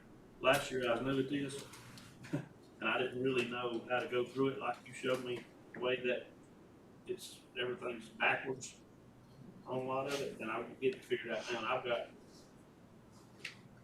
there's a lot in there I think are wants, is what I'm getting at. Well, if there are specific departments that you would like to have here, let us know. So. Schedule that out. It's already scheduled, isn't it, Angie? A special call in the budget calendar. Yeah. I'm going to tell you, we're not gonna be voting on this in 2 weeks. I don't got a good feeling about that. When do we usually vote on it? You have to do it by the end of the month. I was gonna say, so we'll have to have a special. We're not gonna be like a state, we're not gonna not pass it. Well, they didn't get in trouble for it. so- Unfortunately, we can't be like the state. So. What? Right now, we've got June 4th and 5th. June 4th and 5th. That's tomorrow, right? Thursday, Friday. Can't do either of those. I can't either, really. What days are we talking here? Thursday, Friday.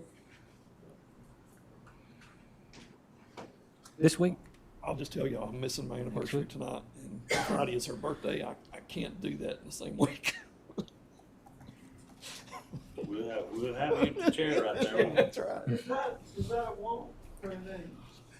Depends on whether I want to be unalived or not. Is there a week, or is there a day next week that works for everybody? I could do Tuesday. Any night but Wednesday next week. We could do during the day, if we could do Zoom.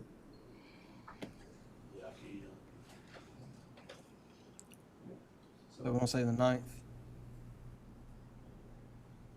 What time works for everyone? Do y'all have anything? The 9th? I was supposed to be in Raleigh or not, but we'll concede that. So.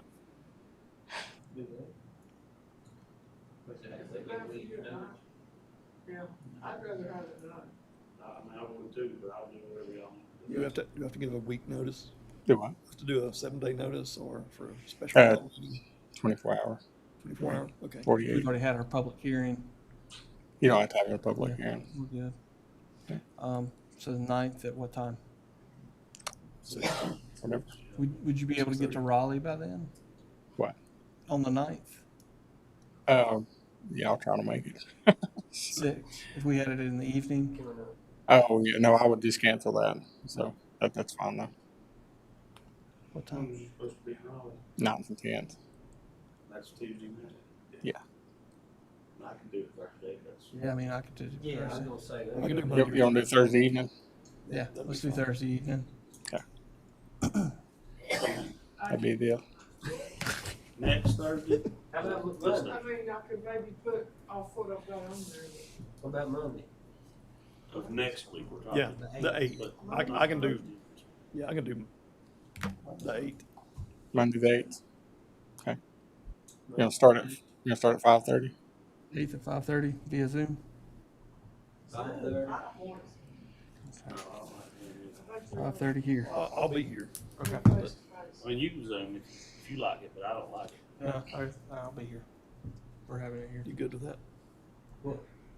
Yeah, Monday, Monday, yeah. 5:30 Monday. That's what I'm saying. 5:30.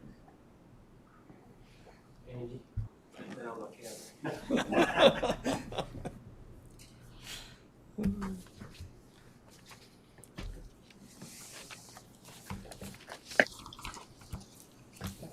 So it's gonna be the 8th, 5:30, right? And if you just want to, Budget is actually 4.27% less than current year budget, Wow. with no tax increase. We're just looking for 1%.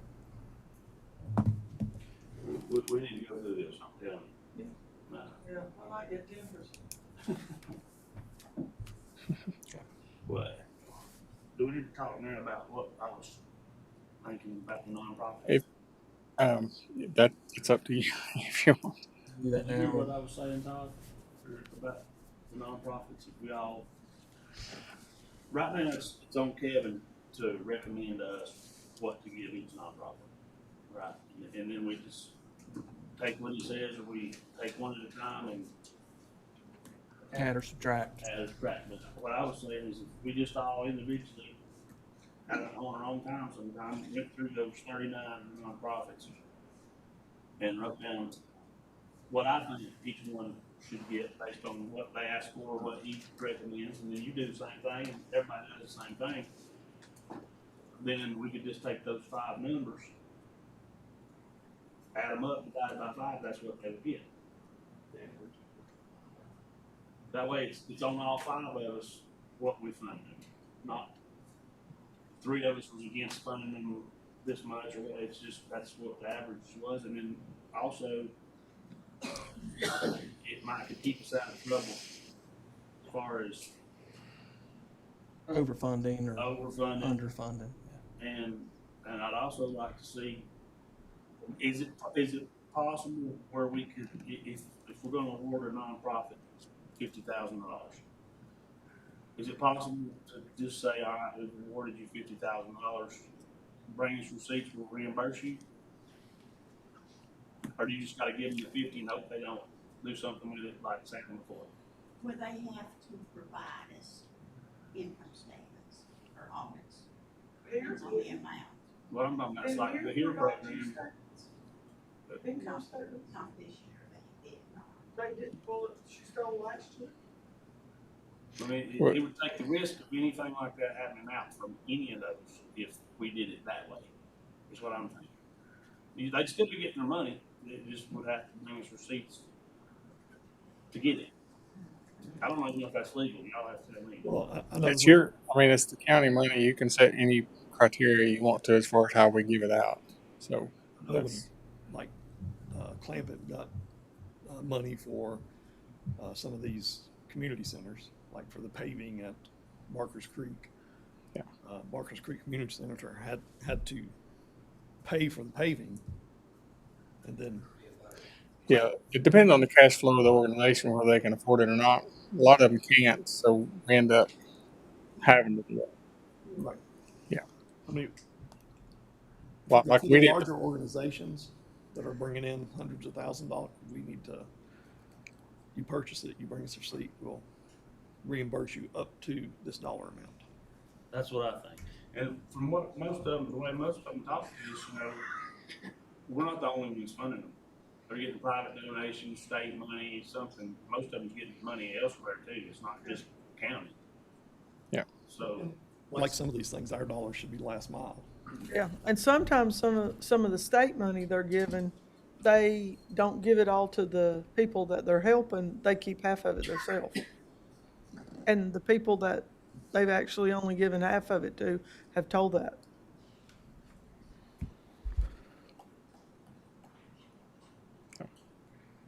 If you want us to do any analysis of any of the throughout the budget, just shoot us an email or tell us which departments you want to, and which, Definitely like to or put some they, and if y'all guardrails want to, somehow. excuse me. I would definitely like to put some guardrails on the money somehow. Whatever that looks like. I know it puts a little extra burden on finance. Well, that's their job. If we're gonna do this though, then when we come back Monday, we ought to all have our nonprofit suggestions with us, right? That should be perfectly fine. Yeah. I was gonna ask you, talking about doing it this year. I think we go ahead and implement it. I mean, we're looking at ways to save taxpayer dollars. So now's a good time as any. The only problem is we can't blame Kevin if something happens because we took his recommendation. Can't blame us. We gotta blame Kevin or Darlene one. Somebody gets the ball besides us. We'll just blame Bill.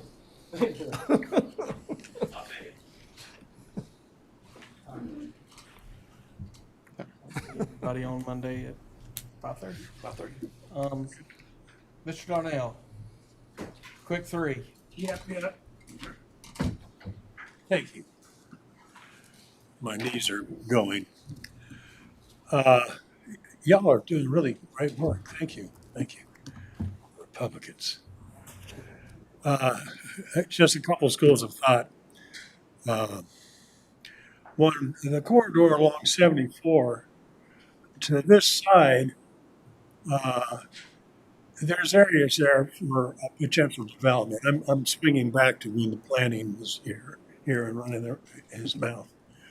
And point of being is infrastructure-wise, going alongside the road is where infrastructure could take place as far as water, sewer, whatever's going on, for something that could take place with some of those spots along that area, one of which might be a school suggestion. And on that point, construction-wise, one thing really cool about the Blue Ridge School is those round buildings. Wow, wonderful. Seems like that could be a more reasonable approach. It's certainly a lot mentally healthy insofar as per se. Okay, so I'm just throwing that out, that, you know, for housing or for school or whatever, that whole area there, you know, because it really looks funky going down the road and cool stuff on the left with Uncle Bill's and all that going on.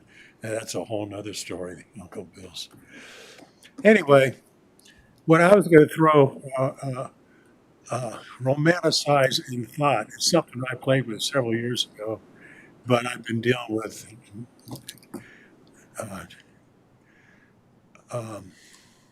in Whittier, the railroad tracks go through there. There's a group in this country of executive car enthusiasts and owners. And on my several trips to California, going from Ontario, I-10 into LA, on the left, there's one a string of track next to track sets that are full of containment cars and what have you. But there's one of where there's just a bunch of executive cars hooked up to themselves along a given length, quite a length. And they're all cool cars owned by rich people, so on and so forth. As well, in my several trips of the last 10 years in New Jersey and up there in the New York area, there's also another area of a lot of tracks. And there's one of those tracks where there's a whole bunch of executive cars there as well.